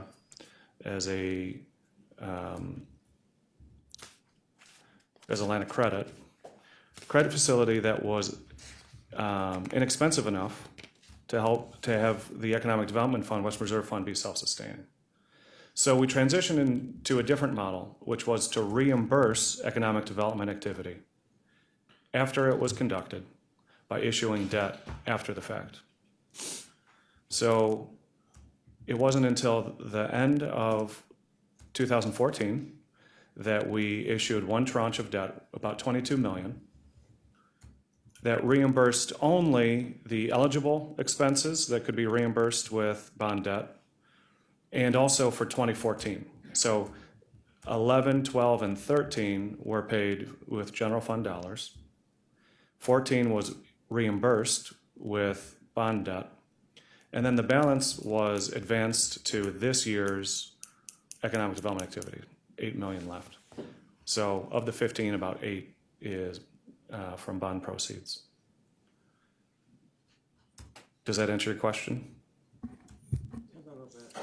I can boil it down. It's a bold initiative to usurp council's authority to use casino dollars for economic development fund without consulting us. It's part of the budget. It'll be part of our deliberations next week. Ms. Simon? Well, that was going to be one of my questions. I mean, you understand that any kind of shift of this casino revenue fund would require council action, since we legislated and promulgated an ordinance determining the use of this fund, correct? We understand that there is legislation that says that the funds can be applied and used for economic development and also for educational purposes, I believe is in that legislation. Countywide, starting the summer of 2016. So we bring this to council as part of our proposed budget with the expectation that we have 6 months to work with council to determine what the future of the casino revenues are going to be, how they would be applied. You didn't mention, when you discussed having a fund self-sustaining, that there's going to be loan revenue repayment coming in the Western Reserve Fund, correct? I did mention it. I said I'm that sorry. the general fund subsidy, which would include loan repayments, because it'd be considered a general fund dollar. Well, why wouldn't that be self-sustaining? I heard you say that you want a self-sustaining fund, other than that which you have now, which includes loan revenue repayment. I don't understand the I question. don't understand why it can't be sustainable with the loan repayment, the loan revenue coming in. Oh, because the loans that were issued over the past handful of years will take a long time to repay them. So it will take a number of years for those loan repayments to start to compound to the point where we have enough, where the fund is capitalized enough that it's self-sustaining, not until 2022. Because we don't have the runway behind us of several years' worth of economic development lending to rely on those loan repayments for today's economic development fund. We have, why don't you, if you would, give us what the current projections are for this revenue? So right now, we're averaging, we forecast about $1.5 million for loan repayment for next year and the year afterwards. And a 10 million general fund subsidy, so 8.5 that is not loan repayment. And then we forecast 7.5 of casino revenue to create a fund that's $17.5 million. Those funds would be used to fund all of the economic development programs, not the operations of the department, which, for the purposes of council's benefit, would fund all of the programs that you see that should be familiar from the economic development plan. All of the funds in the 4 verticals that you see around innovation, revitalization, competitiveness, and place.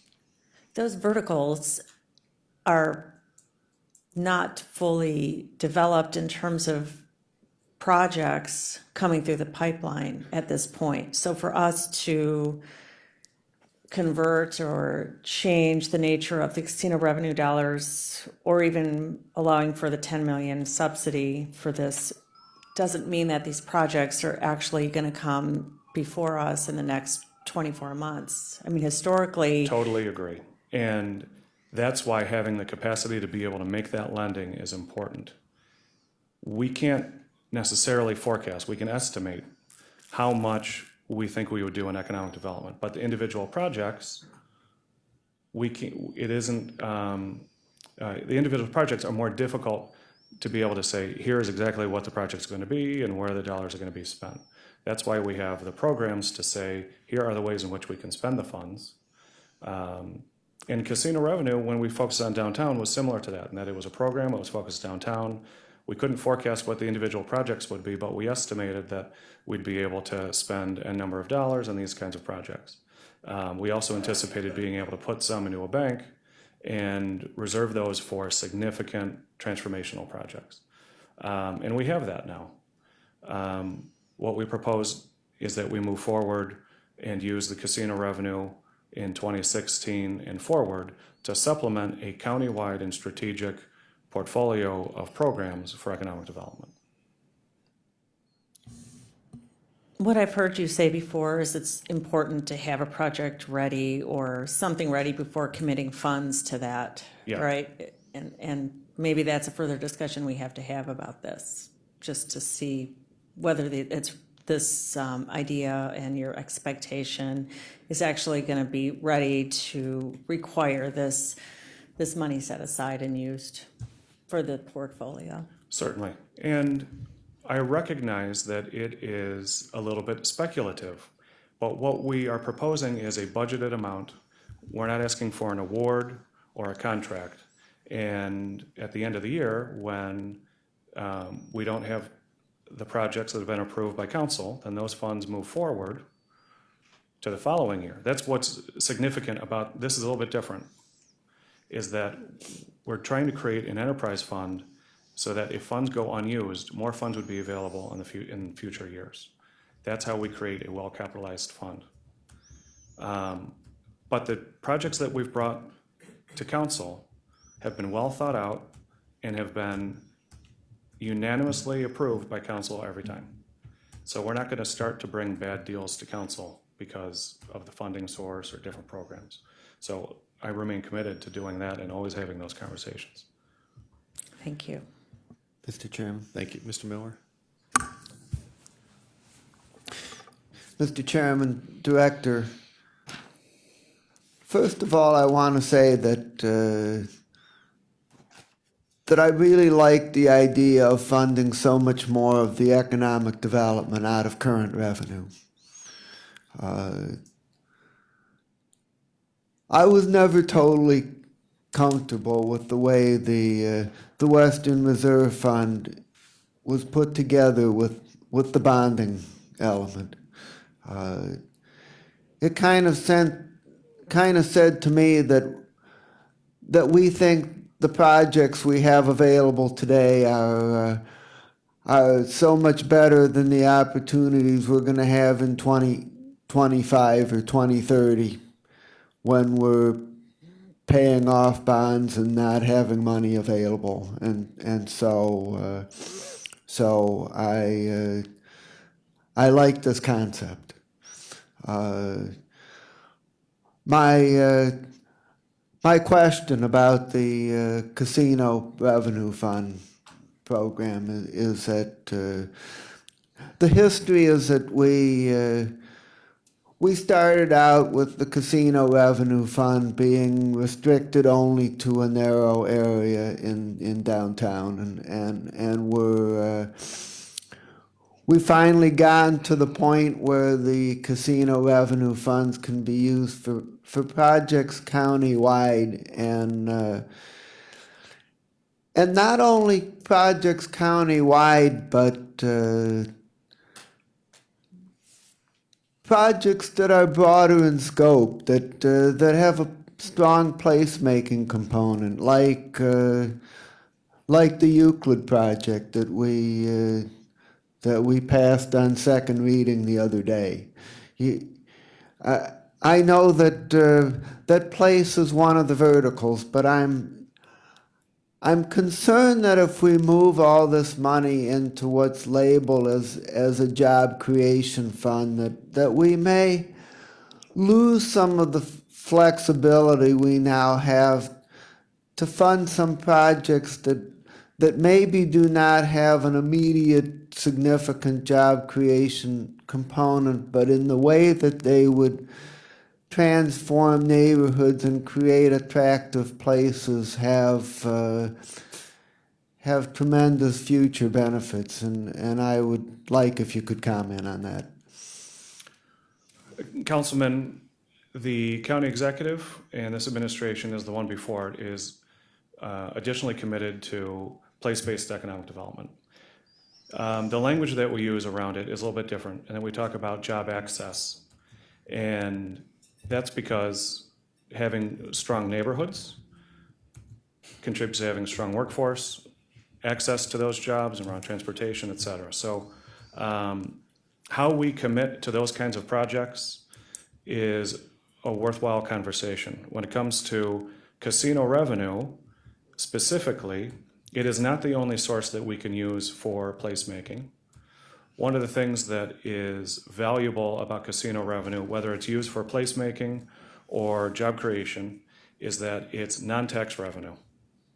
And that gives us much more flexibility because there are limitations to bond proceeds and others where those funds can't be used for things like workforce development or operating capital.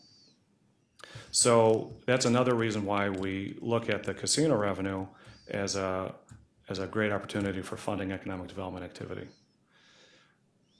Furthermore, as an example of the commitment to place-based economic development from this administration, we have proposed at the last meeting a project in Shaker using casino revenue, expanding away from downtown, that is a significant loan to create a transit-oriented development project with Shaker, where Shaker is committing significant money around that project. It's well developed.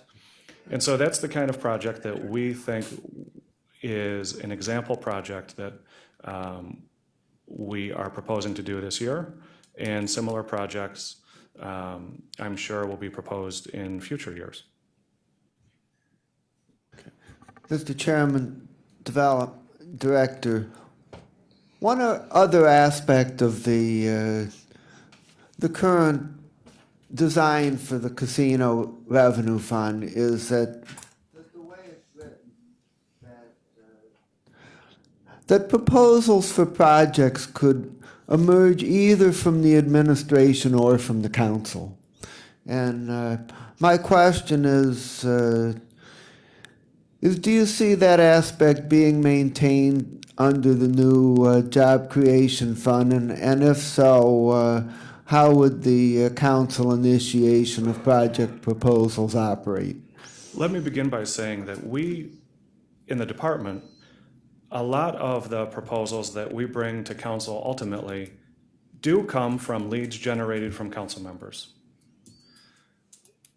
It is my intention that regardless of the funding source, we would continue to take proposals that are proposed by council, evaluate them, and make a determination about our opinion about whether or not they should be moved in the contract. We only have one such project where it has been proposed by council straight away, and we're going to have to learn how to navigate that process. However, if we were starting from scratch, I would say that the best approach is, particularly with placemaking projects, because they require a certain and very significant level of civic commitment, that we have an approach that is competitive, repetitive, and happens quarterly or semi-quarterly, semi-annually, so that we can propose a plan and a program on how it works, promulgate that plan to our communities, and then work with them as those projects evolve, so that eventually, if an award is appropriate, we bring it to council for approval. Thank you. Thank you, Mr. Chair. I think you've been able to accomplish that which you're describing that you want to accomplish by way of the casino revenue process we have in place now. For example, you cited the Shaker project, which is place-based and ready to roll and a worthy project that we support as a council. I don't see why we need to change the nature of the fund as it sits now to enable your administration, the administration, to move forward with these projects as we've been doing. I mean, you come to us, you screen them, and you present to projects to us, which include Shaker and or other types of, could be any economic development project according to your reading of our legislation. So why not just keep the funds as they are situated, and you'll be enabled to come in on a more flexible basis and present projects, whether they're going to be envisioned as a job creation project or a place community project. So I don't see a difference in how we structure this, because it still would require the administration to come to council anyways and present. That way, the Casino Revenue Fund will maintain in its entirety the flexibility, its unique flexibility model that we'll need. So I guess my position, I'm just articulating out loud, is I don't see why we need to do much of a change. The only thing that would change is how you structure the program in any kind of competitive applications. You would still come to us, the funds in place, and council would have the ability and flexibility to determine which project should come to fruition through the funding.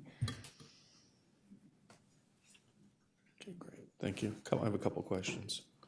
The looking at your books, you have about 13 or so employees. Is that about the FTE count? That are funded with general fund. And that's between community development, housing, and economic development? Correct. So what's just off the top of your head, I know the split between the three? About 4.5 are economic development, and then the balance are community development and housing. Okay. In the proposed budget, there was the call for the reduction in funding to the Sports Commission and the Film Commission. Can you provide justification for both of those? Sure. So the budget reduction comes from our contractual line items. We pay for the Film Commission and Sports Commission through those contracts. We haven't identified what those amounts would be, but every year we receive a letter from them and a justification, and in past years we've been able to fund those requests. I've let both entities know that this year the justification and discussion will be more rigorous because we'll have less funds available with our proposed budget. And so I wanted to let them know that, and council know, that we'll have to look at those requests with greater rigor and make a determination how they'll be funded. And I believe in the response, it was in Q1 of next year. The budget's done in 3 weeks. Well, then we'll know how much funds are available. Typically, we get the request in March or April, bring a rationale and discussion to Board of Control, and then make the award in May. But I've advised these folks that, we're going through our budget process now. They're also going through their budgeting processes. And so I wanted to set expectations that we've proposed a budget that would reduce those amounts. So do they each know, let's put it this way, I know they know, but was it communicated through the administration to each of those agencies that their funding was being cut between 50 and 75%? I'm not aware that those numbers are the case. No Sports determinations Commission's have been going made. from 220 to 120, and the Film Commission from 210 to 50. Well, the first time I heard those numbers were when you asked me about them yesterday. So if you're the communicator between those agencies, then they have not been told what the numbers are. Correct, and those numbers are not a determination by any decision maker. So I don't know where those numbers came from. Okay. But if I had to guess, I would say that it was probably an approach to make sure that the numbers added up in the contracts number. It was not a decision that was made about any particular award. The reason I say that is because as tight as this budget is, and if it's budgeted for 120 and 50 for the Sports Commission and Film Commission, the expectation of being able to increase it once the budget's adopted is limited. Understood. And so that's why I bring that up. The last question on and look, there's nobody in this general, there's nobody that's been more, I don't want to say this because I don't want to diminish the statements to my colleagues' concerns, but I've been very concerned the first 4 years about the amount of debt the county has been taking on. And I've been vocal about that. And I appreciate the administration's position of not being willing to take on additional debt to fund certain opportunities or obligations of the county. However, that's put a significant impact on the county in its ability to fund operations. There was a decision made to use casino dollars to fund, as well as general fund dollars to fund economic development loans, $17.5 million a year in each of the 2 years of this budget.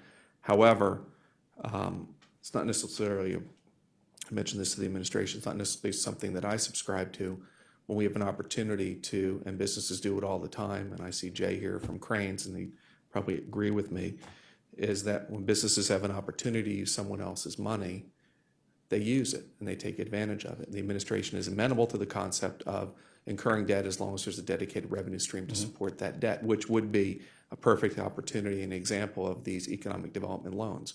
We borrow money, we loan it out, the debt service, to Ms. Simon's point, comes back in, it satisfies that obligation, we turn around and issue debt. That was the original concept as to how whatever we're calling the Economic Development Fund today was that it would be funded through the issuance of debt. We were told by the director, by the interim director now, and by the previous administration that the program itself, by structuring it that way, would be self-sustaining. And so I understand the ability and the desire to have an economic development fund that is in itself funded out of general fund obligations where we don't have to issue debt, so we can save maybe some costs, maybe not. However, in the tight cash flow predicament that we are in today, I'm not sure that methodology in this budget is the wisest methodology in an effort to maintain and utilize cash effectively. So as we talk about the use of casino dollars, and we talk about the budget in its totality over the next few days, or next 10 days or so, this is going to be an item that I can tell you is on not only my mind, but has been discussed between most council members here as to effectively using our cash flow. And I am not sure that in an environment where we have an opportunity to loan money out and have an opportunity to issue debt, that I believe is a more prudent use of cash flow and cash flow management than using our internal cash flow when we're in such a tight financial situation. Now, if we weren't, hey, I'm all for it, it's a different environment, but that's not where we are today. And so I mentioned that as a comment, kind of a prelude to where the next 10 days are going to go as it relates to this item. So I don't, like I said, it was just a comment. It's my comment. If you wish to respond, great. If not, there's no need to. I wasn't. We're looking at a for crossroads. I wasn't looking for a response. I'm Irish, so I have to talk. And I I'm would Jewish. love to be I'm able Jewish, to. So we both have that ish in our. I would love to be able to provide any additional insight to you and staff as those discussions are going forward. Some of the only additional rationale that I would add about using bond debt for economic development is there are limitations to using bond debt. In 2012, when we started, the number one problem for businesses getting way in their growth was access to capital. The deals that we've done that have been very transactionally based have been very helpful in job creation.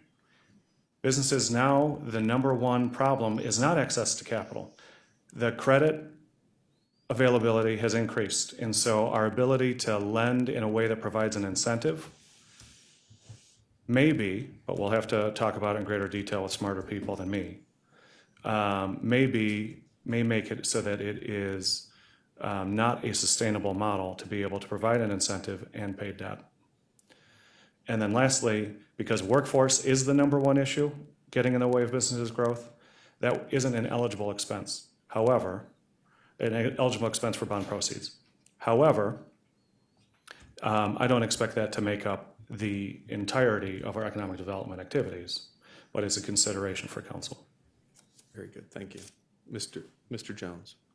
Nate, between the Western Reserve Fund and the casino dollars, how many loans have we done since, 2012? Roughly. I'm going to shoot from the hip and say 90, but I can provide you an accounting of every single loan that we've done, approved, funded, et cetera, in minutes. Are all of those loans are current in their payments? Are they all current in their payments? All of the loans that council has approved are current that I can think of,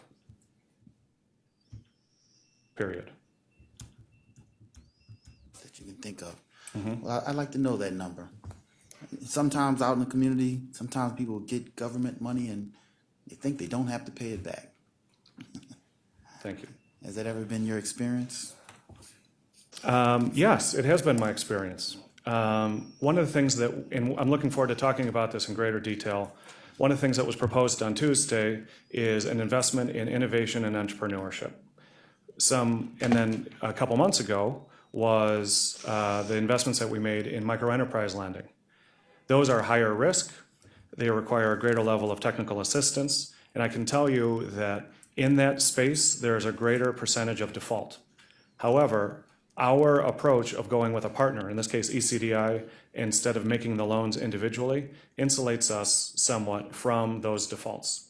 So we do have loans in our portfolio that are delinquent, that have been defaulted. I can't think of any that have been approved by council that are in that basket. Of 148 loans, by the way, it's 148, not in the 90s.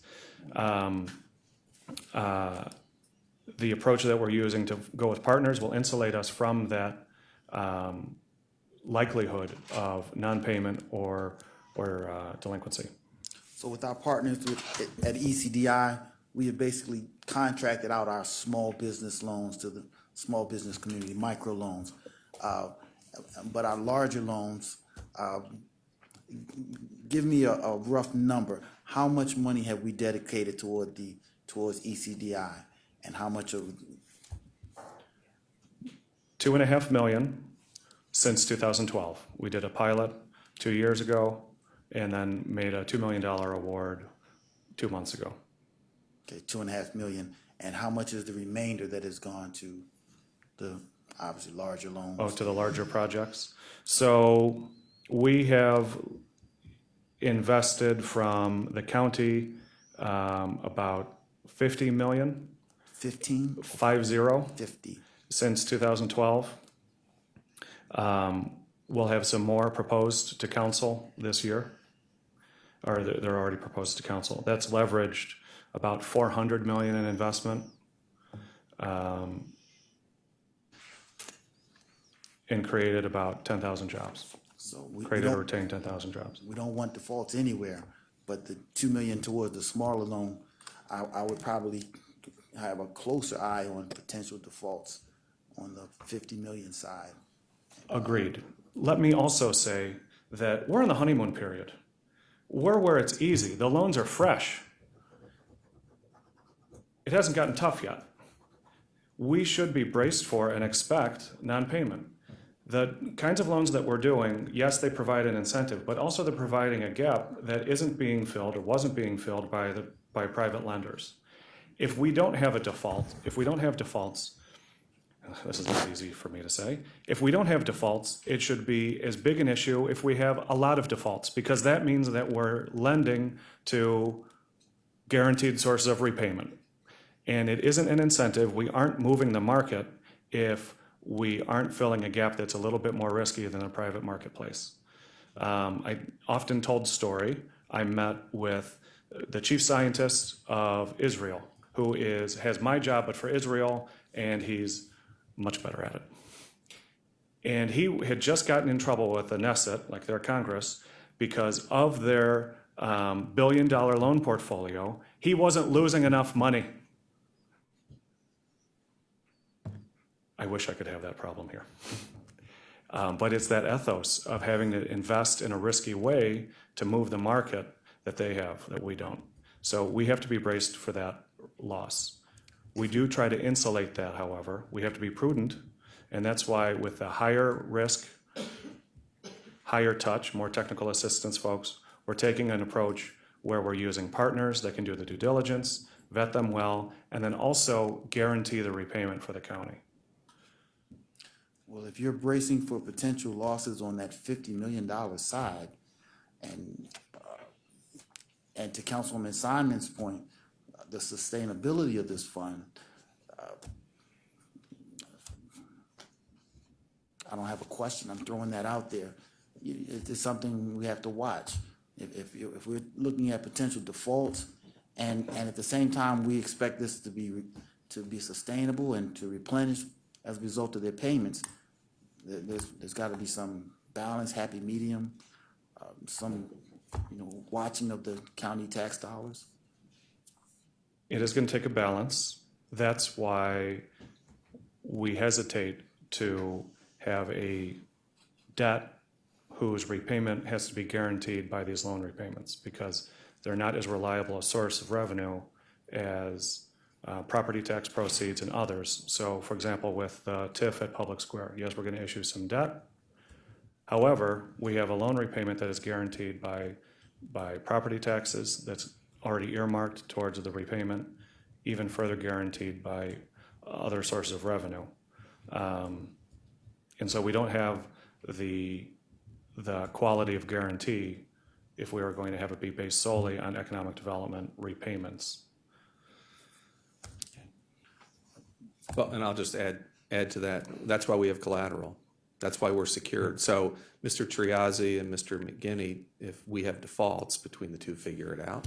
I don't know what the MOU says about that. It's a civil issue. Go get it. Go after those people. Go after those personal guarantees. Go after that intellectual property. Sell that building.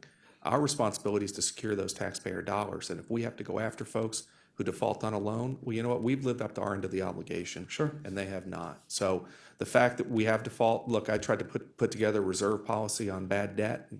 Mr. Miller was able to incorporate it in his policies. So we have something. We know that there's a risk, but we also have collateral. And if we're just sitting on our hands not chasing the collateral, then shame on us. So if we've got some defaults, we need to go after them. And if we're not, we need to know about it, because we'll ensure that collateral is secured. I believe Ms. Brown. I'm sorry, Mr. Gallagher, then Ms. Brown. Mr. Kelly, I determine how we handle the little things. That's how you're going to handle the big things. And one of the biggest little things that we have is the storefront program here in Cuyahoga County. It's been a thorn in mine and many other councils' bodies for the time that we've been here. There's been meetings and changes, and after the last meeting you had and the change, my economic development directors en masse are just like, we're done with the county. We're done. They're not listening to us. Previous 4 years, they weren't listening. Now this is 5 years, they're not listening. And now you come to us in this budget, which I think is really presumptuous, to take after an agreement with the previous administration, which you were part of, to use the money as they so wish within an area of downtown Cleveland. Now in this budget, it's taken from this county, or the county council. If you're sitting in my chair, what do you do? What do you do? Do you give it to you, or do you keep it and do what you think is the right thing to do and take some of that casino money and dedicate it to a storefront program that actually works, that actually goes to mom and pops, literally mom and pop organizations, businesses that are stretched thin, that can use that money to upgrade their facility, which also upgrades the look of the city, which promotes that business. What do? Do you just walk away from it and say, you have a better idea, or do I have a better idea? Now, you're me. Do you give you that money? Well, if I'm you, I know the answer. What is that? You and I have this in common, which is, I think I've got the solution. The casino revenue would be used to be put, the reason why the casino revenue being used for all of our programs does not preclude us from using it in the storefront program. But the storefront program, we've been funding with CDBG dollars. There are communities that, there's been two beefs about casino revenue two beefs about the storefront program, I'm summarizing, that we're addressing this year. In fact, the deadline to apply is tomorrow. And even though we're using CDBG dollars, we're addressing the two issues. One is the administrative burden. We had a process where a property had to be identified, a deal identified, brought to the department, approved, then work can commence. Then a period of administration and then reimbursement. It's too slow. The second is paying prevailing wage, requiring that users of this program, which provides a 50% grant to improve storefronts in your communities, in eligible communities, that any labor costs have to be paid for at a prevailing wage rate. A subnote to that is that there's administrative burden to certifying that prevailing wages are paid. We've changed it. And I'm confident it's going to be excellent for the communities that win. We have a competitive approach where we're making awards to cities to administer their own storefront program on their terms. So, for example, in one of your economic development directors, John Jordan, he had always wanted the ability to pay for pediment signs in the front yards. That was not an eligible use. Now he can propose a program where he can pay for those things like pediment signs. Different cities have different needs, and so this allows for different cities to apply it. And I think that you'll see 100% usage of our storefront funds this year. The second issue is the payment of prevailing wages. In my view, is paying folks a living wage is an issue that I will continue to stand behind firmly, particularly when the government is providing a 50% grant to do the work. The administration of that is still burdensome. And so we've created a training module and an online way for that information to be entered so that it isn't as serpentine as before. That is based on the feedback of the majority of cities. We will continue to improve the program, but the proposal that we have now, I think, is a significant improvement. And I can't speak for all of the cities that are going to participate, but my feeling from them, 53 of them, is that they're really they feel like we've heard them and that we're responding well. Well, I think we have. Matter of fact, I know we have, just by the sheer numbers that aren't using the program anymore. And they've gone through us to communicate to you, not you in particular, but right now you, that they're frustrated. And now even after that fix that you put in, they're even more frustrated. So my solution is to keep the gambling money, is to put some of that towards the storefront program with restrictions that we implement, because the CDBG, without the CDBG strings, which has always been the problem. Now, the Fitzgerald administration removed general fund dollars out of storefront. That's when the bomb went off. That very moment, we can go to the moment of calamity, that was it. It was when those dollars were removed, the program suffered immensely, to the point where everybody's frustrated. So I would keep the money on my side, quite honestly. I think we could do a better job with it. I think we have the ear of the community better right now than the previous administration did, at least regarding this. And to place it in the budget without our input, you said you had 6 months to work on this, to discuss this with the council. I would suggest if you have 6 minutes left, you have 6 minutes to make your case. I think I've made the case. You're in trouble. Ms. Brown? Okay, I just wanted to switch gears a little bit and talk about the demolition fund. I notice here we have 771 structures that were approved and 137 proceed orders were issued. Who issues the proceed orders? With your permission, I'll invite my colleague Ken Surratt up Please. so that he can talk about those Thank things. you. Ken? Good morning to the councilwoman. The proceed orders are issued by the cities themselves, The cities issued or them. the land bank if they're doing the work on behalf of the cities. And the demolition, the number that are actually completed is 104 out of 771 structures. Where is the delay? So the program really just started this summer. Contracts, I believe the first ones were in June. To get to the proceed order, there are a number of steps that need to be taken. The biggest is that tends to take time is getting the legal authority to be able to demolish the property. So there's communities at different stages within that. The other reason. Just so I'm clear, Mr. Surratt, you're saying the cities are causing their own delay? No, the steps being that need to be taken in order to issue a proceed order is the city, yes, declaring the ability in order to have the authority to tear down that project or that structure. Okay, go on.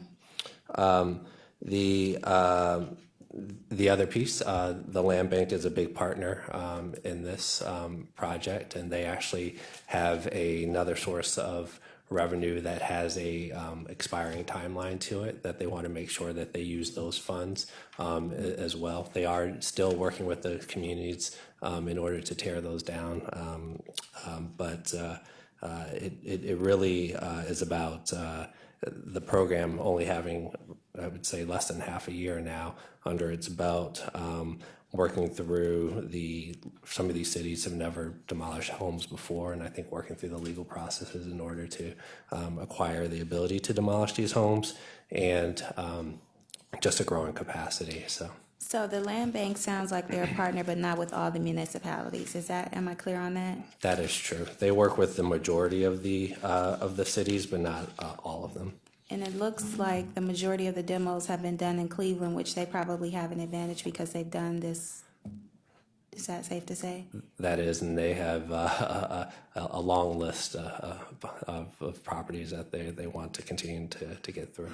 And then one last question. It looks like some of particularly the city of Cleveland and another municipality, have demos completed without a proceed order. How is that possible? So the proceed orders it's additive actually. So they may, at the time of this report, they may not have had additional proceed orders in the pipeline. I'm sure they have included more now, but they had to have had proceed orders in order to complete those demolitions. Okay, so as of October 16th, this report says the city of Cleveland had 73 structures approved, 0 proceed orders, but 63 demos complete. Correct. So can you please re-clarify how that happened? So the proceed, in order for those demolitions to be complete, they would have had proceed orders. So this We're only report is counting- not accurate, is that what you're saying? We're only counting the active proceed orders. If they're already complete, we're not including it on the report. There would have been a proceed order already issued. So it should have at least 63 proceed orders, and where the space is blank? Again, that column is the active proceed orders. If there were proceed orders issued for those that were already completed. I could relabel the report. I think that would be helpful. That might clarify the issue. Thank you. All right, thank you, Mr. Chair. Okay. Any other questions? Okay, very good. Thank you. One question for Mr. Kelly. The $11 million or so you referred to as being active in the program, as being paid out every year, that's a combination of CDBG money as well as Western Reserve, whatever we're calling the program. What was that 11? It's exclusive. It is just Western Reserve, what we're characterizing as Western Reserve Fund dollars. Okay.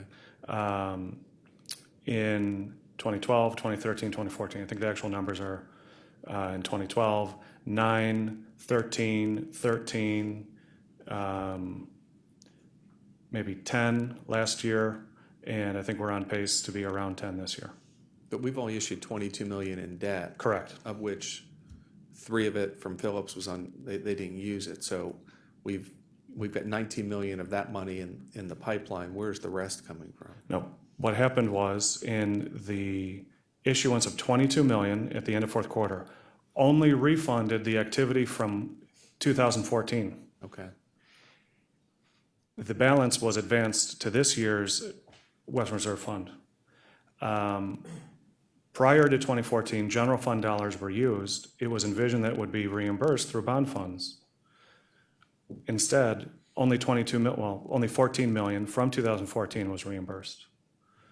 Examples like Phillips, where they were made an award but not used, are not included in any of those numbers. These are actual out-the-door expenses. So 11, 12, and 13, those projects, 11, 12, and 13 were funded through general fund dollars. Is that what you're saying? Correct. And they were not reimbursed. And what was the total for those 3 years? Those 3 years totaled up to roughly 25. 25 million? So No, 35. 35. So wouldn't that then be the basis for the self-sustaining fund? As that debt service comes back in, there's no loan against it, so we can repurpose the debt service repayment from those 35 million. Is that correct? Those loans, there's some grants in there. Those loans can be over 10 and 20 years. But we're still getting debt service payment on an annual basis, even if it's just interest, and then a balloon at the end on most of them, if I remember. I think you mean loan repayments? Uh-huh. There is a revenue source. We estimate it to be about $1.5 million Per year. this year and next year. Okay. So there's the seed, the genesis for the expectation of using the casino revenue funds. We already have the program in place. We already have 35 million, give or take, some grants that were awarded where debt service repayment is not encumbered by our own debt, which means we can repurpose that money. So we already have the genesis for a self-sustaining fund, correct? If we put $35 million of general fund dollars into a program, we've loaned out the money, then we have in essence created our own self-funded economic development plan. It may not be 100 million, but it's 35 or some number thereof. It is the beginning. Okay. That's all. That's where I was going. Okay. I want to make sure we're clear on that. Okay, great. Thank you. Any other questions? Just quick. Yeah, Ms. Simon. So 2 things. I think at least one of the communities in my district is happy with the changes made to storefront. Thank you. I thought you put some time in that with Sarah Parks Jackson. You guys worked hard, and so I just wanted to say that. But at the end of the day, I don't think we need to do any changes to the casino revenue fund to be able to help the administration with its job growth program. I don't think we don't need to do anything. We don't need to budget. We don't need to appropriate. We just keep the money there, and they can pitch projects to us like we've done for the past 3 years. Mr. Kelly, great. If you can just get now that I've got more clarity on the debt issuance, and then obviously the creation of the self-sustaining fund, can we get the amount that's in that fund effectively from 11, 12, and 13? The report that shows the loans issued, because they obviously Absolutely. have no debt, and we can get a gauge as to you reference $1.5 million a year in payback. That'll give us the foundation to understand that better. Absolutely. And know that when that question was submitted in writing, the answer, you have that matrix in your results, but I'll Yeah, be it sure was to a resend it so you have it, Yeah, or it was any a other little- additional information you It need. was a little blurry, so. Well, I I'm shouldn't just- have put Vaseline all over it before I sent it to you. No, I appreciate that. All right. Well, thank you. I appreciate it. If you can have your opening remarks to the clerk for the record, we appreciate it.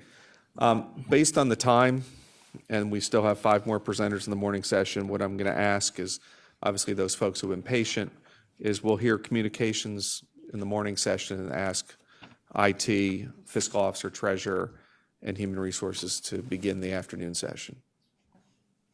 So we'll now move into communications, director or chief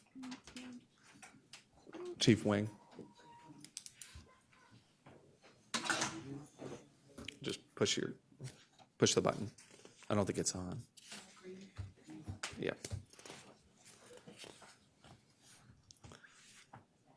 No.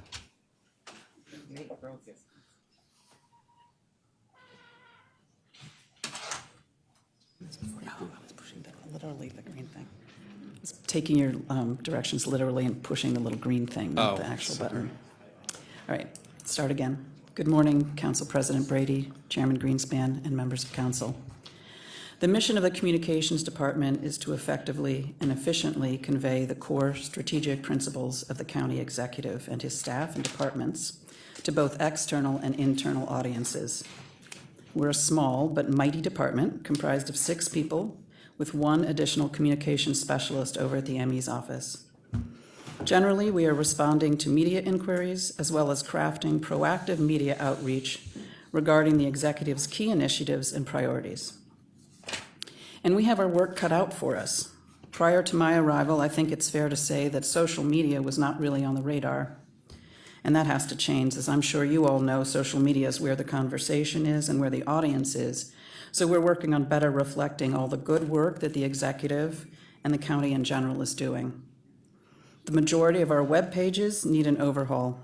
In fact, we're working with IT on a plan to use the executive's no wrong door policy to transfer that to digital as well. As many county services as possible will be placed online.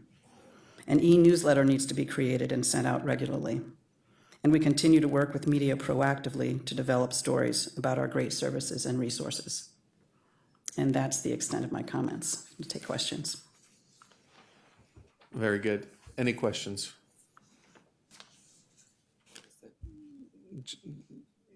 Through the chair to the director, what was the 10% cut? I'm sorry. Yep, basically, when I looked at the budget, I saw, well, first of all, there was not a 10% cut. I cut $10,000. As with some of the other departments that you've seen this morning, most of our cost is in personnel, so it would have meant cutting people. But I did take $10,000 out of our contracts line and operating line, looking at Chris, because we hadn't been spending to that extent, so it didn't seem like we needed to have it.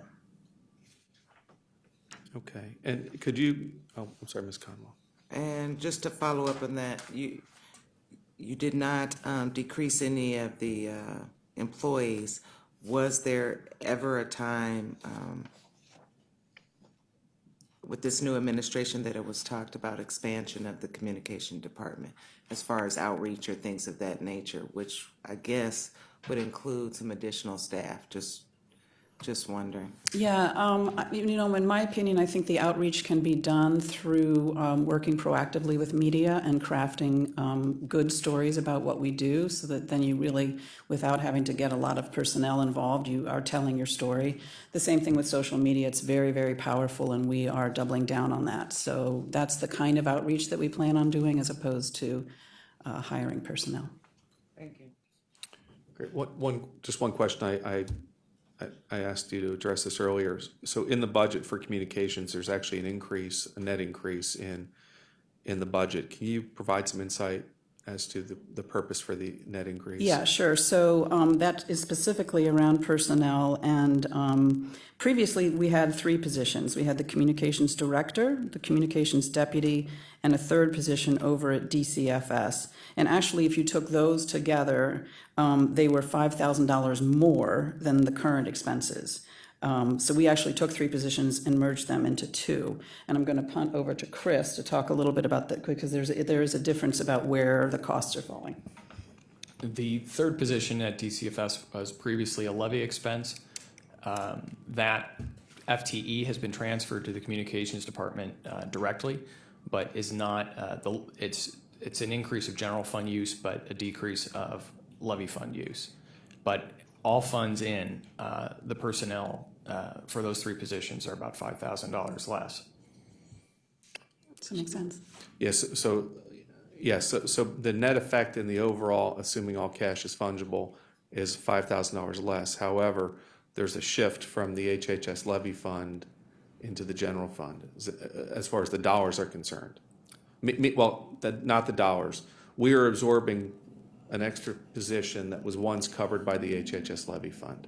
Correct. Is that correct? The general fund in this instance is taking on more responsibility from the levy. Okay. And is that position, what's the job description of that position? That's Mary Louise's position, is that correct? Mary Mary Louise Madigan was over at DCFS, and then she moved over here to work. So when she was with DCFS, she did communications for them exclusively, correct? Is she currently, well, I don't want to say her as an individual. Is that position still doing DCFS work? So we have a communication specialist in-house here, Denisha Green, who supports DCFS, and then Mary Louise is really focused on media relations in terms of, somebody has an inquiry or, needs to have a question and it's an immediate request. She's really focusing on that. So the person that's doing DCFS work, Mary Louise's position that's transferred over does little to minimal HHS related work. And that's in the sense that yes, I guess, but in the sense that many of the requests that we have coming through are actually related to HHS, and her expertise is really invaluable in that area. Sure, but the person now that's handling DCFS work, is there any HHS appropriation to the general fund to offset a portion of that salary? No, there's not. And what percentage of the time, I guess, Chief, do you envision? For HHS? And I would say that the communication specialist that works on that is spending, I'll turn back and look at her. Where are you? You want to say like 30% of your time, maybe? I'd say that's probably accurate. Okay. All right. Thank you. Any further questions? Ms. Simons? Just a quick, if I can ask for a description and rundown of the time spent by whom for what purpose? If each of the 6, you said there's 6 of you? Uh-huh. How much time is spent on social media and who's doing that? Just a quick rundown. It really depends on the day. One of the things that I say I love about this position is that it changes daily, right? Because we're running ourselves like a newsroom now. So we are, Mary Louise, as I mentioned, is consistently reacting to queries from the media and helping answer their questions. And then there is a specialist over at the ME's office who works with and for Dr. Gilson, specifically addressing the questions that come in through that office. We have a public information officer, John O'Brien, who works for the sheriff and the safety department, and he's devoted to that aspect. And then we have 2 people in-house here who are supporting HHS, and then other various departments. This is the other one, in which I can give you a list of the departments that they're supporting if you would like. And then a program officer who helps us with a lot of the administrative things like managing the contracts or doing procs. We have a lot of procs that come out of the office and general things like that. Social media is the responsibility of every single one of us. So I'm not really aligning it to one person, but making sure that everybody understands it and is really proactive with it so that it's really sort of threaded into the way we approach every single story. Okay, thank you. Any other questions? Hearing none, thank you. And if you could just please submit your opening statements. I know we talked about deferring a few into the afternoon, but since we have about 15 minutes, I'll ask IT, the interim director, to come forward and do the IT presentation. Do you believe 15 minutes is sufficient? I promise to keep it brief. Okay. All right, thank you. Could you turn your microphone on, please? Sorry about that. Good morning. I'll reference pages 6.8 and 9 for information technology. The Department of IT provides a focal point of all aspects of information technology for Cuyahoga County.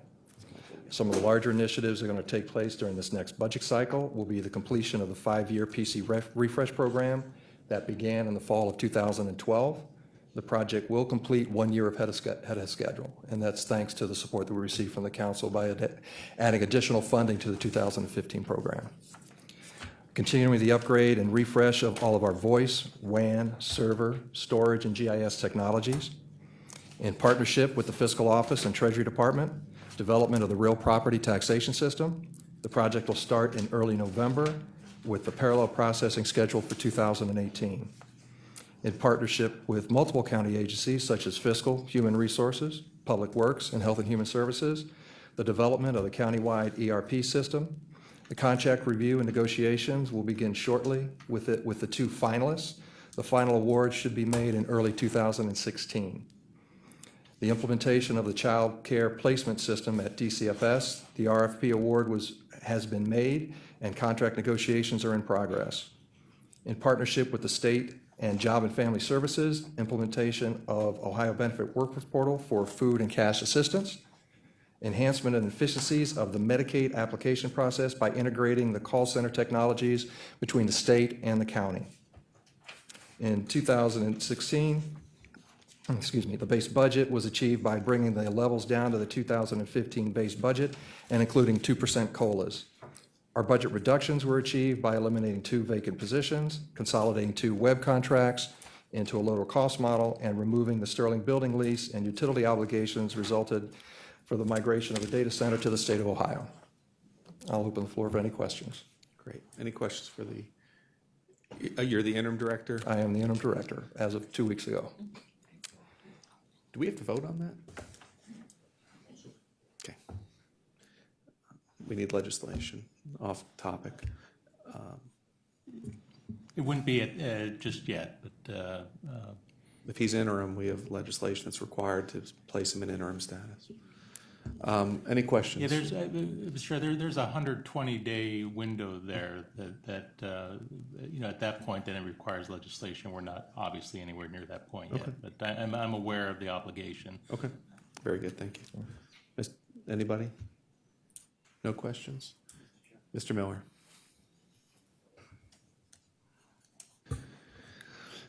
Mr. Chairman, Director,